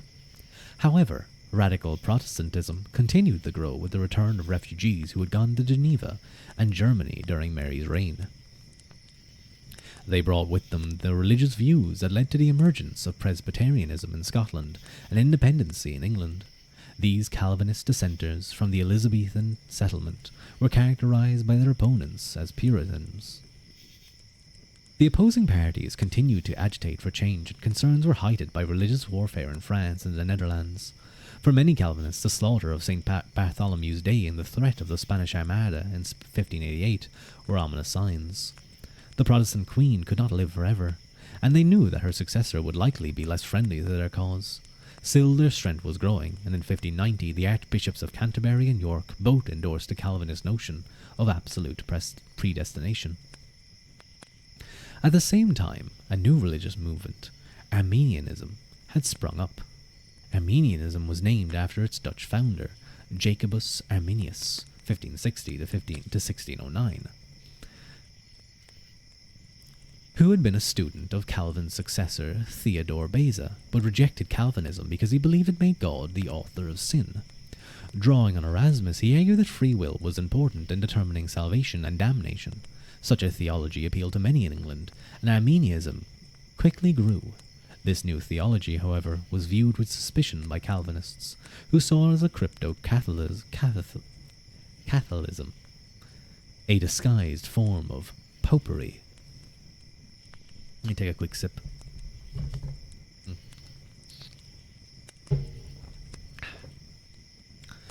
The struggle between the Calvinists and the Arminians. Arminians. I'm going to call them Arminians rather than Armenians. I think that's a better pronunciation. Ancient crypto bros up to no good. Ancient crypto bros. Yo, dude, buy my Arminianism. My Armenianism coin. Armins. It's gonna go to the roof, trust me. And then there's some other guy over there being like, hey, no, buy my Presbyterian coin. Buy my Purian coin. Like Attack on Titan. Armin, isn't he the guy that goes, Aaron? Oh god, Aaron! Just like every 5 minutes.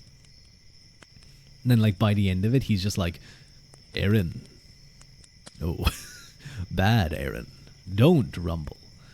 And then Aaron's like Lamau and rumbles. I liked when he attacked on Titan all over the place. All I remember, like I watched it up to like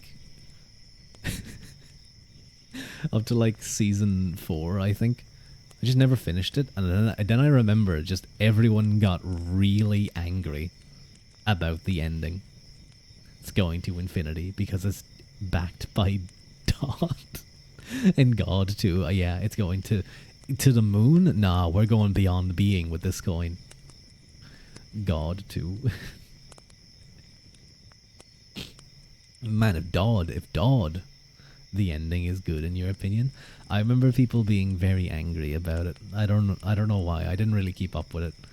I just know people called it like the cuck ending, because I think Aaron watched. I think Misaki, like that was her name, wasn't it? The Japanese one, Misaki, is bathing in the reader's tears. The ending is very open-ended, leaving room to address how nothing was solved in the end.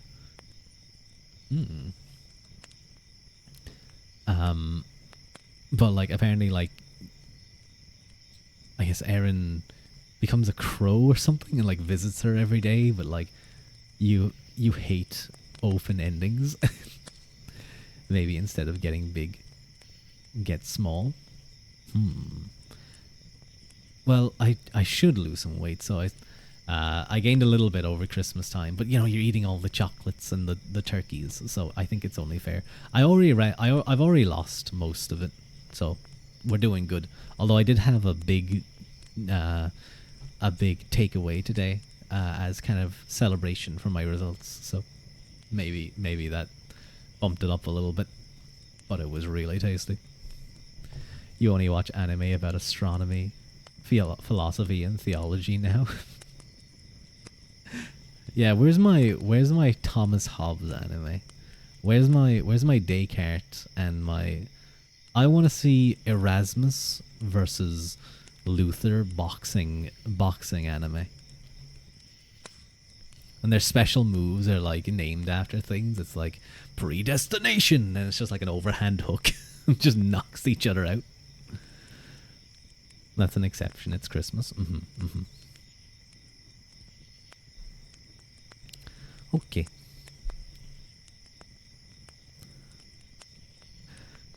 The struggle between Calvinists and Arminians was mirrored the earlier debate between Luther and Erasmus, and became more pronounced after the death of Elizabeth and the coronation of James VI of Scotland as James I.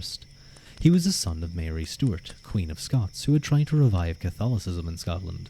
Although raised as a Protestant, he had to navigate between Catholics and Protestants in Scotland. He preferred Episcopalianism, in part because it steered a middle course, but also because it provided the strongest theological support for his belief in divine right. The king, in his view, was God's anointed, and was thus subject to no man, including the Pope.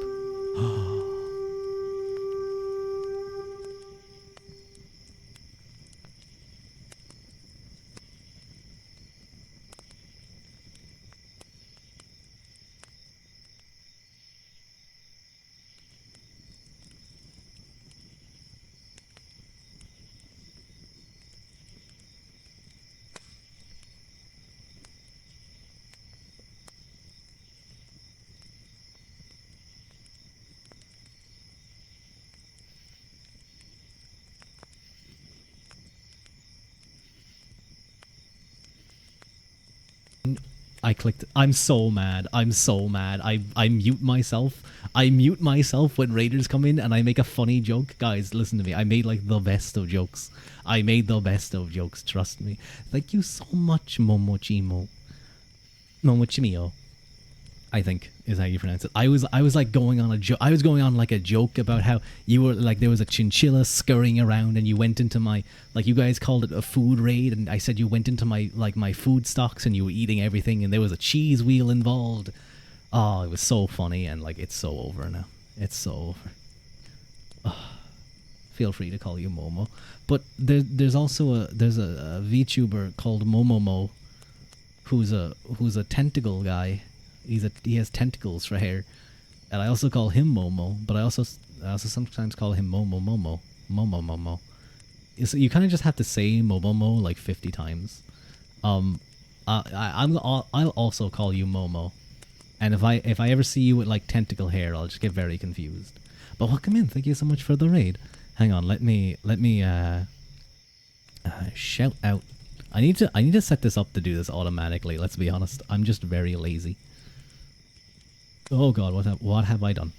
Okay, I think I shouted it out. Did that shout out go out? I don't see it. Anyway, hello, if only, and yeah, I think that's who said hi. I hope your reading stream is going well. It did? Okay, good, because like everything just kind of like froze on my screen. Thank you, Clever, for the face hold. But yeah, it's going nice. We currently have a we have a prediction going on as to whether I will actually read under or over 20 pages. I'm going to be honest, it's looking like it's going to be under, but who knows? Maybe I'll tough it out for a few hours and we'll get to 20 because I keep getting distracted. I keep getting distracted by all these people over there trying to poke me in the face and other such mean things. But I don't mind getting distracted by a sweet chinchilla rating me, so it's always appreciated. I listened to some of your ASMR when I rated in last time, and I fell asleep for a little while. Eh? Mio eh? That end stream button looks handy. Everyone quickly go to our channel and like see what she's doing. I've done that a few times, Momo. I've done that a few times, and sometimes I haven't had friendly people to tell me, hey, it's over. She always forgets to click it. You should make it so that you, like, it's an automatic reflex to stop stream. And if you can't do that, then try and make it a reflex to mute your mic. Because, like, I never really talk much after stream. I kind of just go, and laugh at the streamer that I raid. You're waiting to hit 5. You're OCD based. I get like that as well. Like I look down at my stream and it will be like 52 minutes to the next hour, or like 8 minutes to the next hour. I'm like, I can push it out for 8 minutes. I can do this.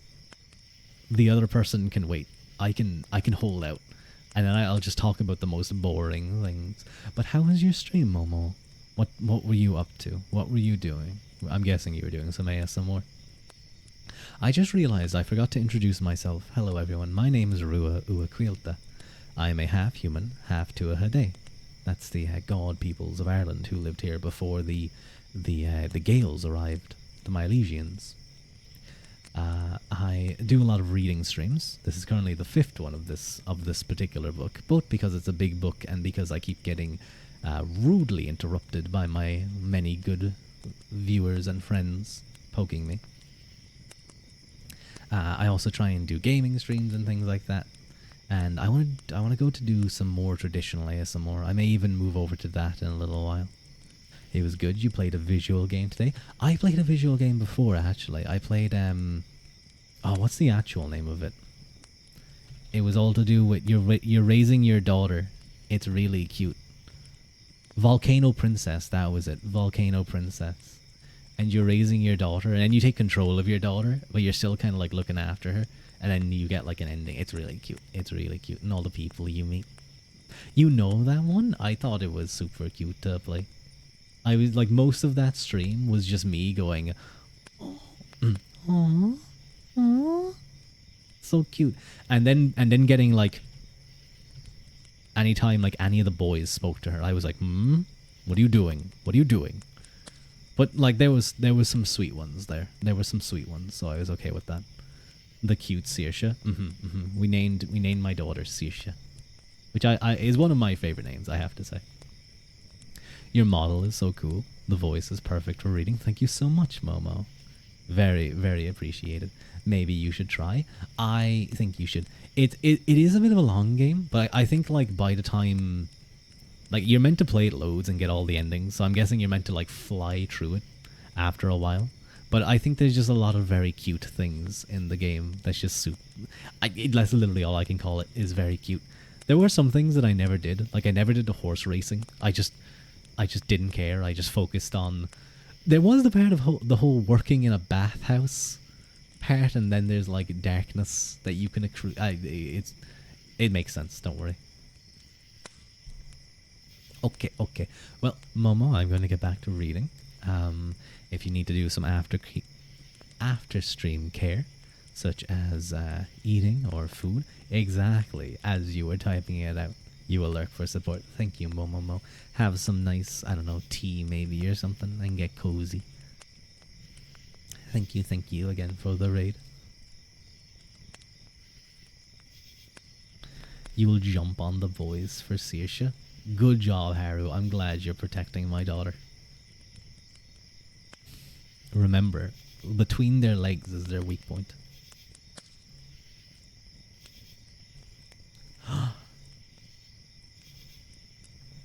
Hello, Dee. How's my favorite angel girl doing? Welcome in. It's nice to see you. How's your weekend? Been, Dee? Has it been good? Hello, Clever. Hello, Haru. You know, Dee, earlier I got baited. I got tricked by someone. Someone with the same color of your name, Gusto, joined and said hello, Rua, and put your like wave emote at the end of it. And I was like, oh, hi, Dee. Oh, Gusto. I got jebaited. Because like I pretty much like I just associated the wave emote with D. But then I realized that they didn't call me Mr. Ua. And I was like, you're everywhere. D, you don't understand. Like I will literally see words with like D in them, like destroy or not debit. Debit isn't one I see often, but like I guess you could go debit. D-motes, like just anywhere where there's a long E, I just start putting in D's. And it makes me think of D. There was some really cute art that someone did of D in her art Discord channel. You guys should go follow D. But it was sort of like almost like a prison architect kind of outfit, or like art style for D. It looked really good. And I said that D would clearly make a very brutal and efficient prison warden. And she's perfectly in place to do so as a fallen angel. Now, where were we? What? You haven't seen it yet? You need to check it out. It's really cute.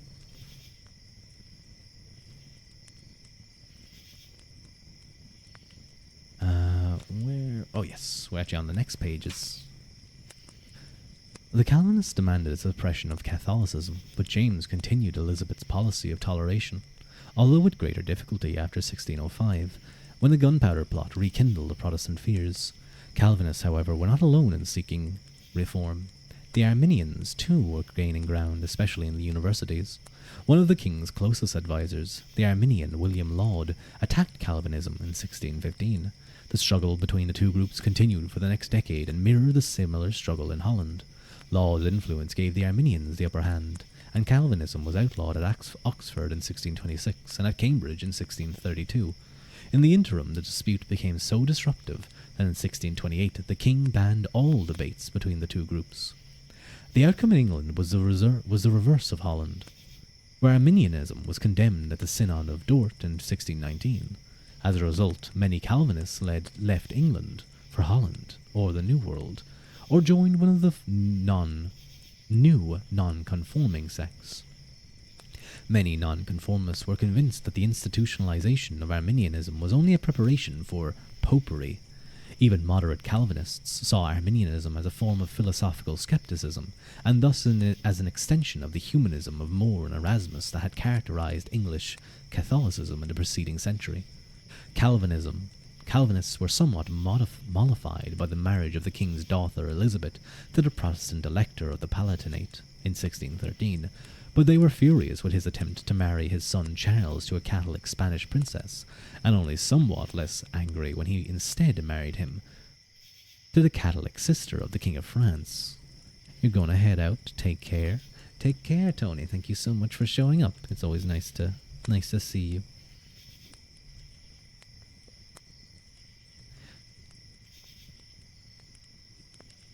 Where was I? Oh, yes. When Charles became king in 1625, he pursued a complicated and duplicitous strategy in dealing with the Calvinists. He was a high Anglican and opposed to all forms of Calvinism, but he desperately needed Parliament's support because of the dire financial condition of the monarchy. He sought to win Calvinist support by promising not to tolerate Catholicism, while he secretly promised the French king to do just that. He sought to gain funding for his foreign policy and to circumvent the religious struggle by appealing to the Republicans, but was forced to grant a petition of right in 1628 as a condition of their support. In fact, Charles I was never really willing to work with Parliament and invariably viewed it as a barrier to his power. To consolidate his power, he needed the Church firmly under his control, and therefore appointed Laud, Archbishop of Canterbury in 1633. The dominance of the Arminian faction exacerbated relations with the Calvinists, who believed that Laud intended to reintroduce Catholicism, and with the Republicans, who thought he wanted to repeal the Petition of Rights. Before the Civil War, parties formed around these religious and political differences. The Arminians, Episcopalians, Scopalians. That's an awkward word to say. And supporters of divine right stood on one side, and the Presbyterians, Independents, and Republicans on the other. The war began when Charles attempted to impose episcopal church government on Scottish Presbyterians. The Scottish Civil War spilled over to England and Ireland almost immediately, with shifting alliances among the various parties. Before 1643, the Puritan side included moderate Presbyterians, Scottish Presbyterians, Erastians, and Independents, but when they gained power in the Long Parliament, they split into competing groups. The Westminster Assembly of 1643 attempted to hold the alliance together, but failed to find common ecumenical ground. The broader conflict lasted for many years with horrific casualties on both sides, and among the civilian population. After much bitter warfare with factions shifting from one side to the other, the Independents eventually gained the upper hand. They executed the king in 1649 and drove his son, Charles II, into exile in 1651. Their triumph, however, did not bring peace. For the victors found that their own theological differences made it impossible for them to work with one another, or even to live peacefully. The Protestant sects that had proliferated were not merely idiosyncratic in their beliefs and practices, but often very intolerant of each other. Order was sustained only by the army under Oliver Cromwell, who became Lord Protector in 1653. With Cromwell's death, and the failure of his son to win the army's confidence, Parliament agreed the necessity of an accommodation with the Stuarts, and agreed to the restoration to the monarchy in 1660. Although Charles II was a high church Anglican, religion was less important to him than his predecessors, and England settled into a period of peace. However, the peace was overhung by the recognition that the king had no legitimate son, and would thus be succeeded by his brother, James, a crypto-Catholic until 1673, and a professed Catholic thereafter. This produced the Exclusion Controversy 1679 to 81, based on a plan to exclude James from the throne, and to the Glorious Revolution in 1688, that deposed him 3 years later after he had become king. Boo, Cromwell, boo! Hobbes's life. Born in 1588, Hobbes grew up in the small town in Malmesbury. He came from the middle class, though his father was an ill-educated and often drunk Calvinist cleric. As a child, he studied with Robert Latimer, a good Grecian, at Westport Church, and remarkably translated Medea from Greek into Latin at the age of 14. This play, with its terrifying vision of the dissolution of society, perhaps appealed to him because of what his earliest biographer Aubrey called his melancholic disposition. His studies followed a generally humanist path with a focus on language and ancient authors, but with a Greek rather than Latin focus. In 1603, Hobbes went to Magdalen Hall, earlier a centre of Puritanism, whose rector was John Wilkinson, a staunch Calvinist who emphasized the sinfulness of human nature. Hobbes studied logic and Aristotelian physics, although he was not interested in either, and actually spent most of his time reading about astronomy and the New World. While the curriculum was probably scholastic, it is not clear whether it was realist or nominalist. Some believe that the humanistic reforms of the mid-6th century had brought a rhetorical element to the curriculum that remained strong even with the revival of Aristotelianism, and that Hobbes's education was more humanist than the most scholars assumed. I'm going to put back on my clothes, excuse me. Completing his degree in 1608, Hobbes became the tutor for William Cavendish on the recommendation of Wilkinson. The Cavendishes were one of the great royalist families of Stuart England, and through them Hobbes entered the highest echelons of society and participated in discussions of this great political, theological, and intellectual issues of the day. With only a few interruptions, he stayed with them for the rest of his life. Hobbes benefited from the family's extensive library, reading broadly in the humanist and Christian traditions, focusing more on Greek history and poetry than philosophy, and less on Roman moral and political thought than had earlier humanists. He apparently had no interest in Platonism or Neoplatonism, and little sympathy for civic republicanism, but showed a keen interest in the Hermetic tradition. No, clever, terrible time to tab in. The clothes are going back on. Yeah, I was like this earlier, but now I have been forced to become cat Ruadh. Oh no. Okay, let me become cat Ruadh real quick. That's not cat Ruadh. There's cat Ruadh. Okay. I gotta go. Should have let them off. Were you waiting for that, Clever? Were you waiting all that time? Were you really waiting all that time just so that I'd become a cat, yeah? That's devilish, yeah. How long have you been waiting for that, yeah? You're a mean person, yeah. You have not seen Cat Ruadh yet. Indeed you are. You're a terrible, terrible meanie person, yeah. Oh my goodness, yeah. This is gonna get really annoying real quick, yeah. Need a sub goal to fund a new Cat Ruadh. maybe I should do something like that. I should definitely get like cat ear toggles, maybe. Or like dog ear toggles. So adorable. It is very cute. I'm sorry, Pip. I don't have like... This is done through ViatoTube. So I don't have any like head pat things set up for this. I'm sorry. Head pat don't work. Yeah, like none of my like pokes and things work on this. It's just it's a different file. Like I'm sure there's probably some things set up that would allow you to do that. But when I go back to my normal self, yeah, you can just say to me, Pip, head pat, and I will automatically do the head pat for you. Still so adorable to look at. It's super cute. It's super cute. It's very cool Ruadh. Dog Ruadh. Well, that's more wolf Ruadh. Yeah. I'm trying to remember to do the nya thing. Yeah. It's difficult. It is difficult. But Cat Ruadh is very cute. Very, very cute.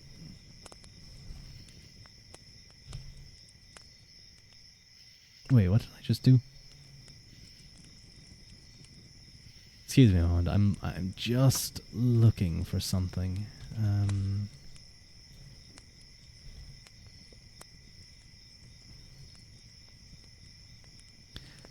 mm, mm. Okay, all good, all good.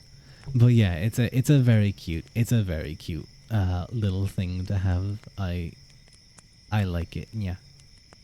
Although it's not me. So yeah, it does need an update. Yeah. I wonder, as cat ruin. Yeah. Would I even be able to have my hair in a braid? Yeah. Would I not be playing with all the time? Yeah. Like, surely I'd just be distracted by this dangling piece of hair, and I'd constantly be like hitting it. Yeah. But this was done by Haru.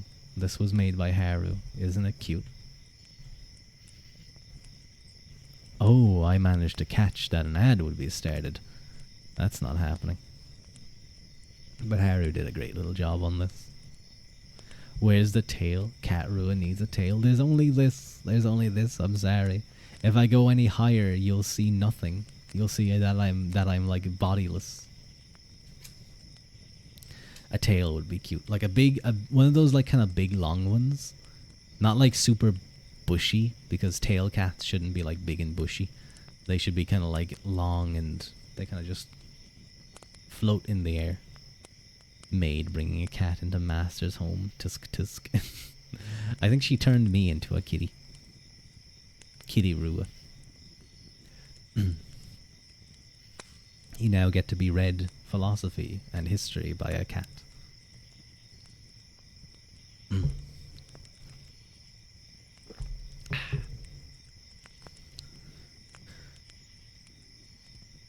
While many scholars treat the young Hobbes as a humanist, his concerns were distant from those of earlier humanists, who sought to reconcile Christian doctrine and Roman moral thought within a Platonic horizon.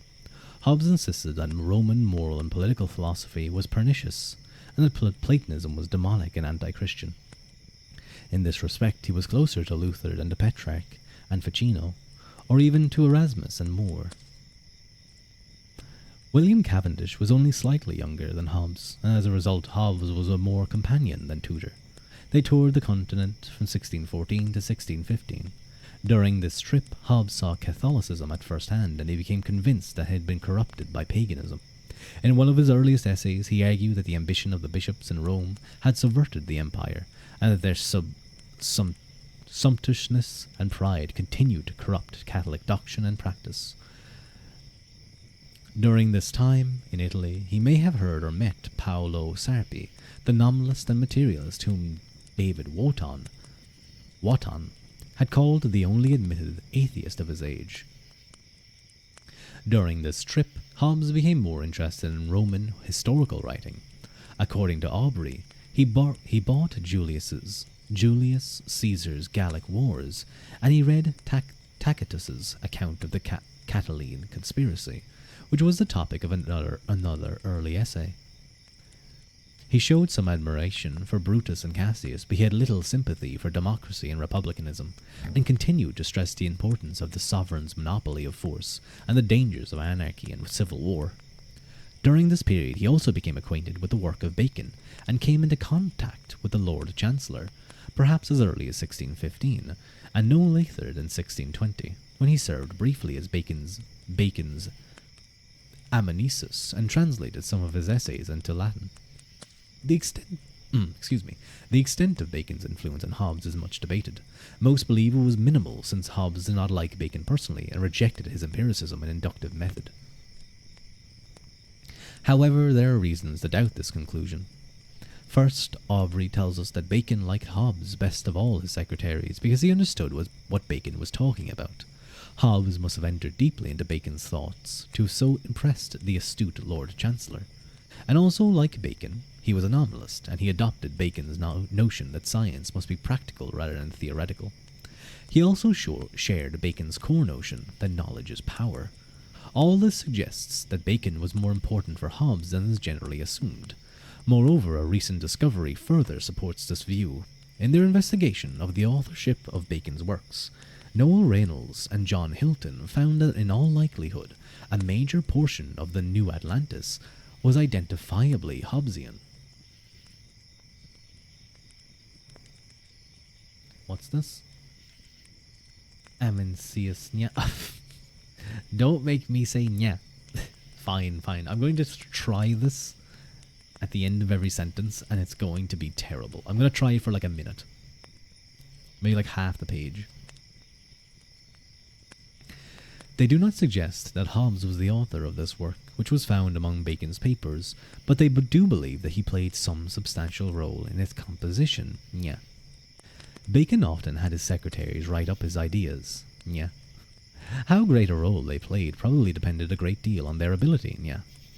It is at least fair to say that this stylistic analysis demonstrates that Hobbes was thoroughly familiar with this work, and thus with Bacon's idea of the scientific transformation of society. Yeah. Can we doubt that he was influenced by this notion? Yeah. Bacon's impact is often discounted because it does not seem to have deflected Hobbes from his humanist concern with history and poetry. Indeed, the first work published in his own name, an edition on Thucydides, was a model of humanistic scholarship. Yeah. However, Hobbes's interest in Thucydides was unusual for a humanist. Thucydides was perceived by the humanists to be a critic of republicanism. The similarities of Hobbes's addition to Machiavelli's discourses that some scholars see is thus mistaken. Yeah. Machiavelli uses Livy to promote Roman republicanism in a fashion that goes back to Petrarch. Yeah. Hobbes, by contrast, uses Thucydides to demonstrate the inevitable instability of republicanism. Yeah. At the very least, his interest in Thucydides reflects a more scientific approach to history, less concerned with a history of as immoral or authoric as Cicero imagined it, than with history as an ineluctable chain of causes. Yeah. Such a view of history puts Hobbes not in the humanist camp, but in the company of Luther, Calvin, and Bacon. Yeah. Okay, that's enough. That's enough of Catarua. And that's enough of me going, yeah. So, let me get back to my reading. No, too bad. Are you saying you don't want me back? Are you Pip? Are you saying? Wait, hang on, Pip. Are you saying you don't want me to be here? You want Cat Rua instead? Are you saying that? Cat Rua is still fine. He's over there. He's over there.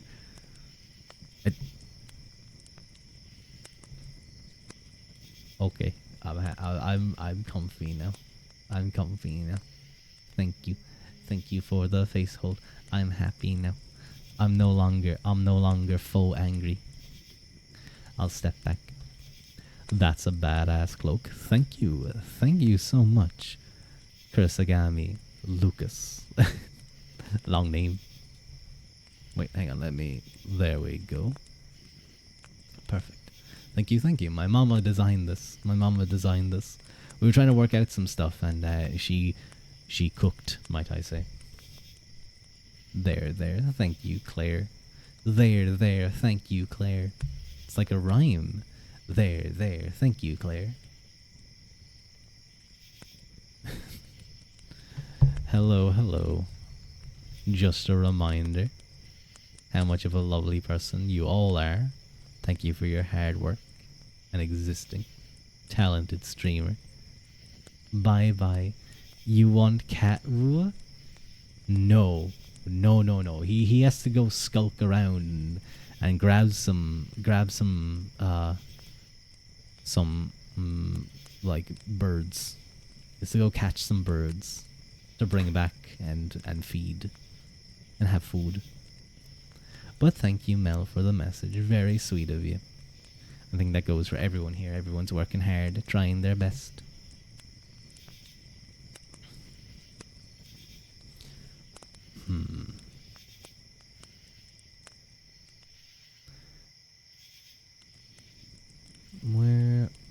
Oh yes, such a view of history puts Hobbes not in the humanist camp, but in the company of Luther, Calvin, and Bacon. Hobbes's companion, William, suddenly died in 1628. Hobbes accepted a position as tutor for Gervase Clifton and accompanied him on a trip to the continent in 1629 to 30. During this trip, Hobbes glanced a copy of Euclid's Elements in a gentleman's library in Geneva, and as Aubrey tells us, was transfixed by reading the 47th proposition of Book 1. Quote, "By God, said he, this is impossible." So he reads the demonstration of it, which referred him back to such a proposition. Which proposition he read. That referred him back to another, which he also read. Et sic deinceps, that at last he was demonstratedly convinced of that truth. This made him fall in love with geometry. This event is often taken to be the decisive moment in Hobbes' turn away from humanism to science. The development of Hobbes' science, however, depended not on a single event, but on a series of factors. At its foundation was Hobbes' belief in the Calvinist notion of predestination, which was the basis of his mechanistic notion of causality. Of similar importance was the impact of Bacon's notion that science was practical rather than theoretical. His discovery of Euclid provided Hobbes with the method he needed to realize his science, but even with this method his science would have remained stillborn without two further insights that we will discuss below. In part, the notion that Hobbes abandoned humanism is an illusion fostered by a misunderstanding of the natures of Hobbes' humanism. In contrast to earlier humanists, he was more concerned with the Greeks than the Romans, and with history rather than philosophy. He was also more prone to see humanists in a Calvinistic light, as natural creatures subject to God's all-powerful will, and less apt to see them humanistically as quasi-divine beings, freely choosing their own natures, or even artists reshaping their own characters. Hobbes' humanism was thus much closer to Calvinism and to natural science, modern sciences, than the humanism from which Descartes began. Hobbes' discovery of Euclid did change his approach, but it did not lead him to reject humanism in favor of science. He seems rather to have pursued both simultaneously. Returning to England, he became tutor to Cavendish's 13-year-old son. 13th son.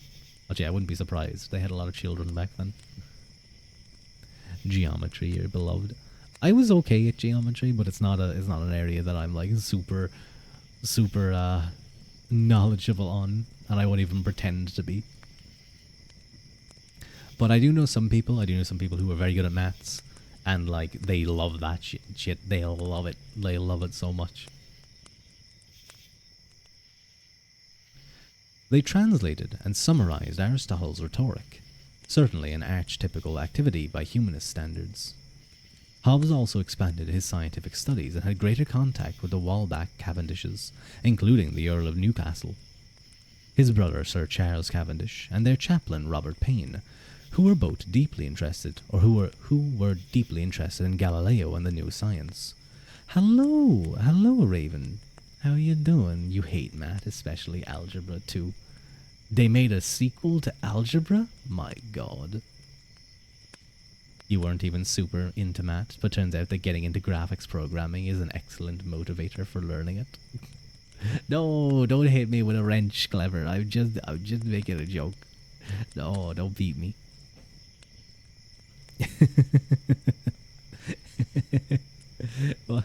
Well, you don't want the sequel to Maths 2? You know what Maths 2? Algebra 2? Algebra 2 is just like part of the discography of Maths 2. But that's really cool. That's really cool, Lucas. I remember I watched... No, don't make me do my push-ups. I recently watched a series of videos called the... Oh my god. Why can I not? I'm really bad today. I don't know if maybe I'm just tired, but like just the words of things just escape me.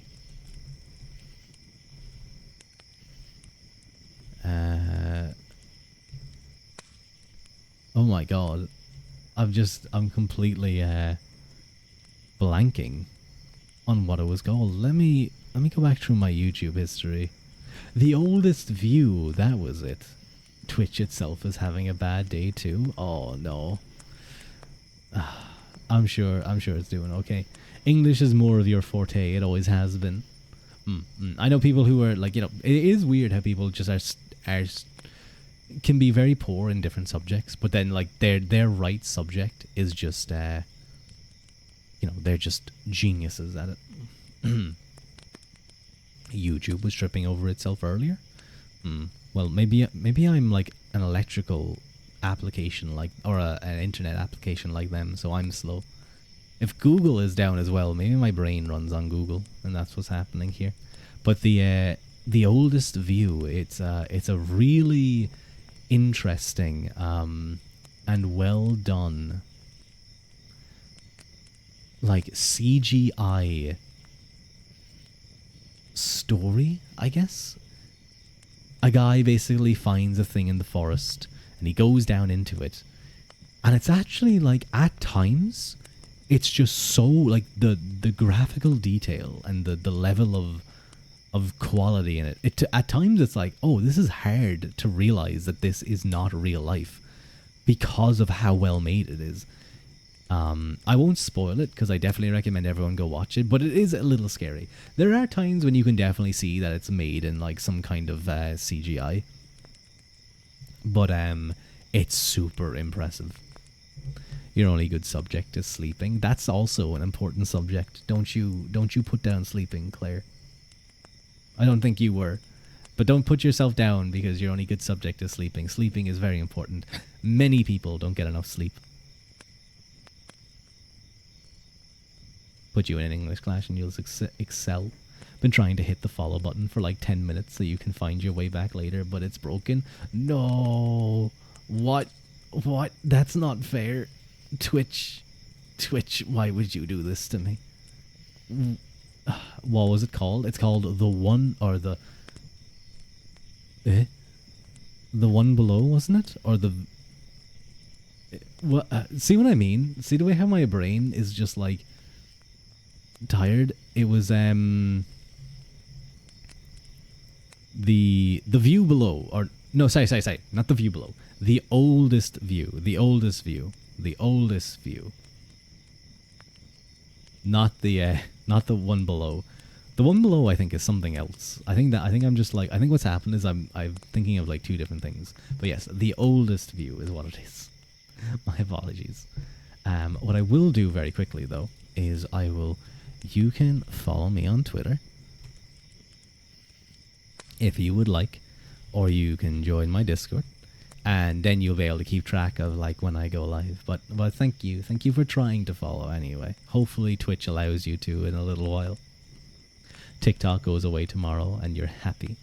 You do feel bad for the small business owners who rely on TikTok. I'm sure they'll figure out something. They're a resourceful group of people. You thought it was all live action because the giant is a thing that exists in real life. Maybe just a few computer added effects. I did as well. For the longest time, I thought it was all live action, but for some very but like other than a couple of touch-ups, obviously. The argument with TikTok is confusing. I don't know, they're being silly. And then they're pushing people to Red Note, which is like actually controlled. And then you have like loads of like billionaire moguls talking about buying it. But yeah, like for the longest time, I was looking at this being like, how did they do this? And I thought that like maybe they were, because the first part is him just walking down a really long stairs, and that's pretty cool. A stone underground steps, and it just keeps going down. He fumbled so bad, he really did. He just fell. But like I just thought that maybe they like built a series of stairs, and then they just used CGI to enhance it down, and then they just repeated the actual footage. You love walking with dinosaurs. You walked with dinosaurs. Oh, like walking with... Wait, no, I remember that. I remember that series. You've got a lot of nice Genzuki art by following Mr. Ua. Listen, there's a lot more that I also don't retweet. There's a lot more. If my likes ever become public, I'm in trouble. I wouldn't be in trouble, but like people would be like scrolling through and be like, "Are you okay?" Well, yes, I do retweet Genzuki from time to time, and also Haru. Not or Haru, Kaida Haru.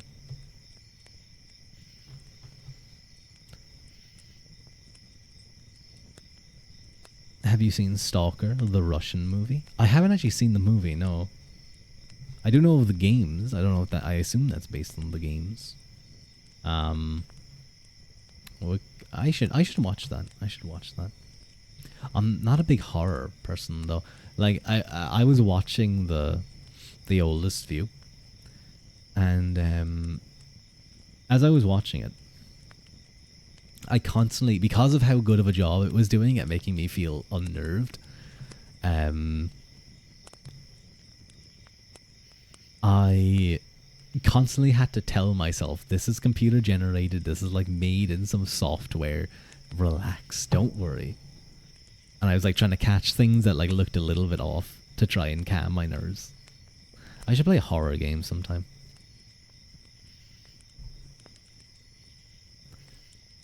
The games are based on the movie, and to some extent the novella that the movie is based on. I know my friend Wolf is obsessed with Stalker 2. Have you seen the movie Psycho? It's not really horror. Psycho? Oh, I actually haven't seen Psycho. Well, I've seen loads of clips from it and stuff, but I haven't actually watched it proper. To give you guys an update, we've gotten 10 pages. So, I wonder will we get to 20. We've gotten 10 pages. It's not that scary. Yeah, a lot of those old movies aren't too bad. But it's like 3 hours. The movie has a very similar vibe to The Oldest View. How it starts out, at least. But it's like 3 hours long instead of 10 minutes. It's just 3 hours of walking. There's multiple videos of the Oldest View.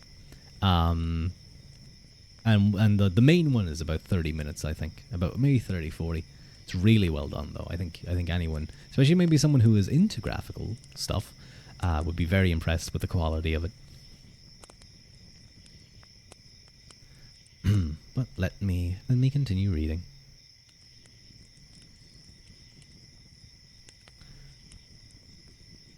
He was part of their circle, that being the Cavendishes and Robert Payne.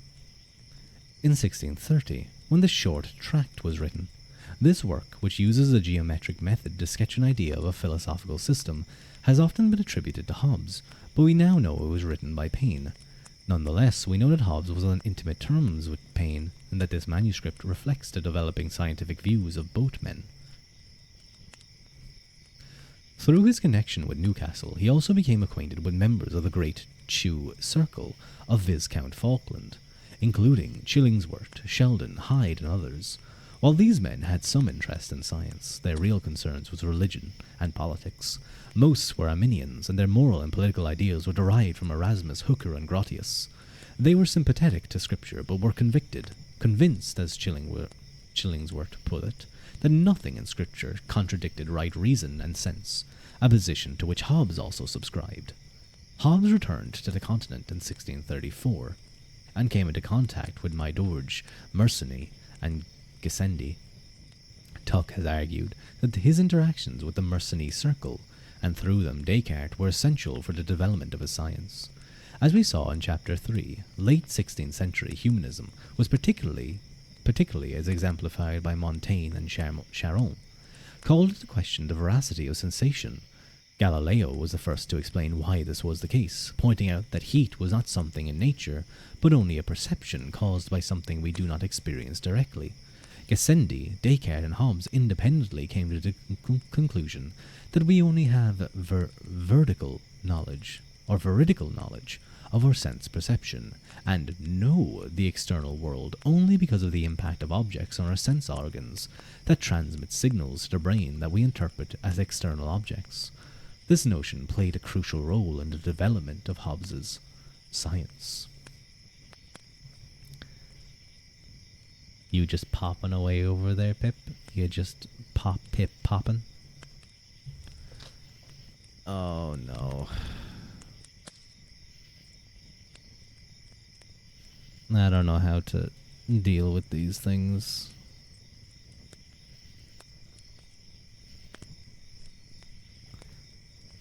Do-doot, do-doot, do-doot, do-doot, do-doot. Hopefully there's not like 50 more of them. Because that would be unfortunate.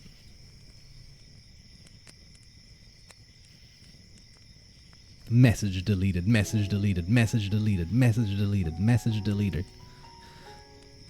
Oh no. Okay. Well, that's great. I actually don't know how to stop this. This is a bad thing. How do you stop this? Where's my VTuber friends? Hang on. I'm gonna ask in a Discord. Let me at least just turn alerts off for a moment. Where's that in? Studio audio.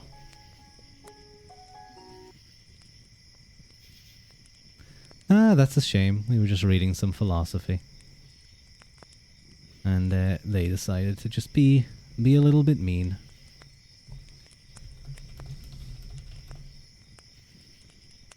Twitch spam.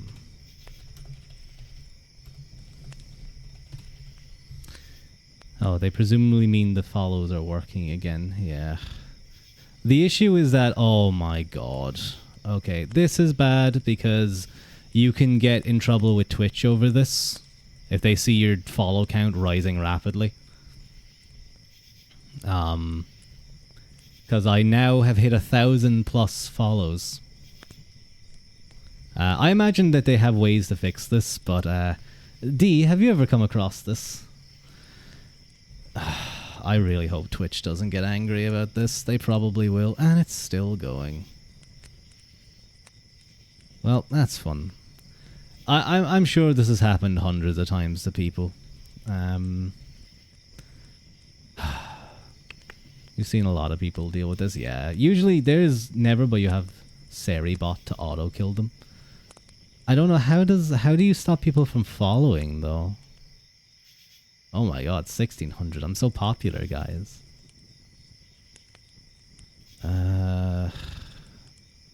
Make chat follow only. Yeah. I suppose I have to go purge them, so that's fun. So unfortunately, I'll just go deal with this. You want an emergency end stream? Yeah, I will.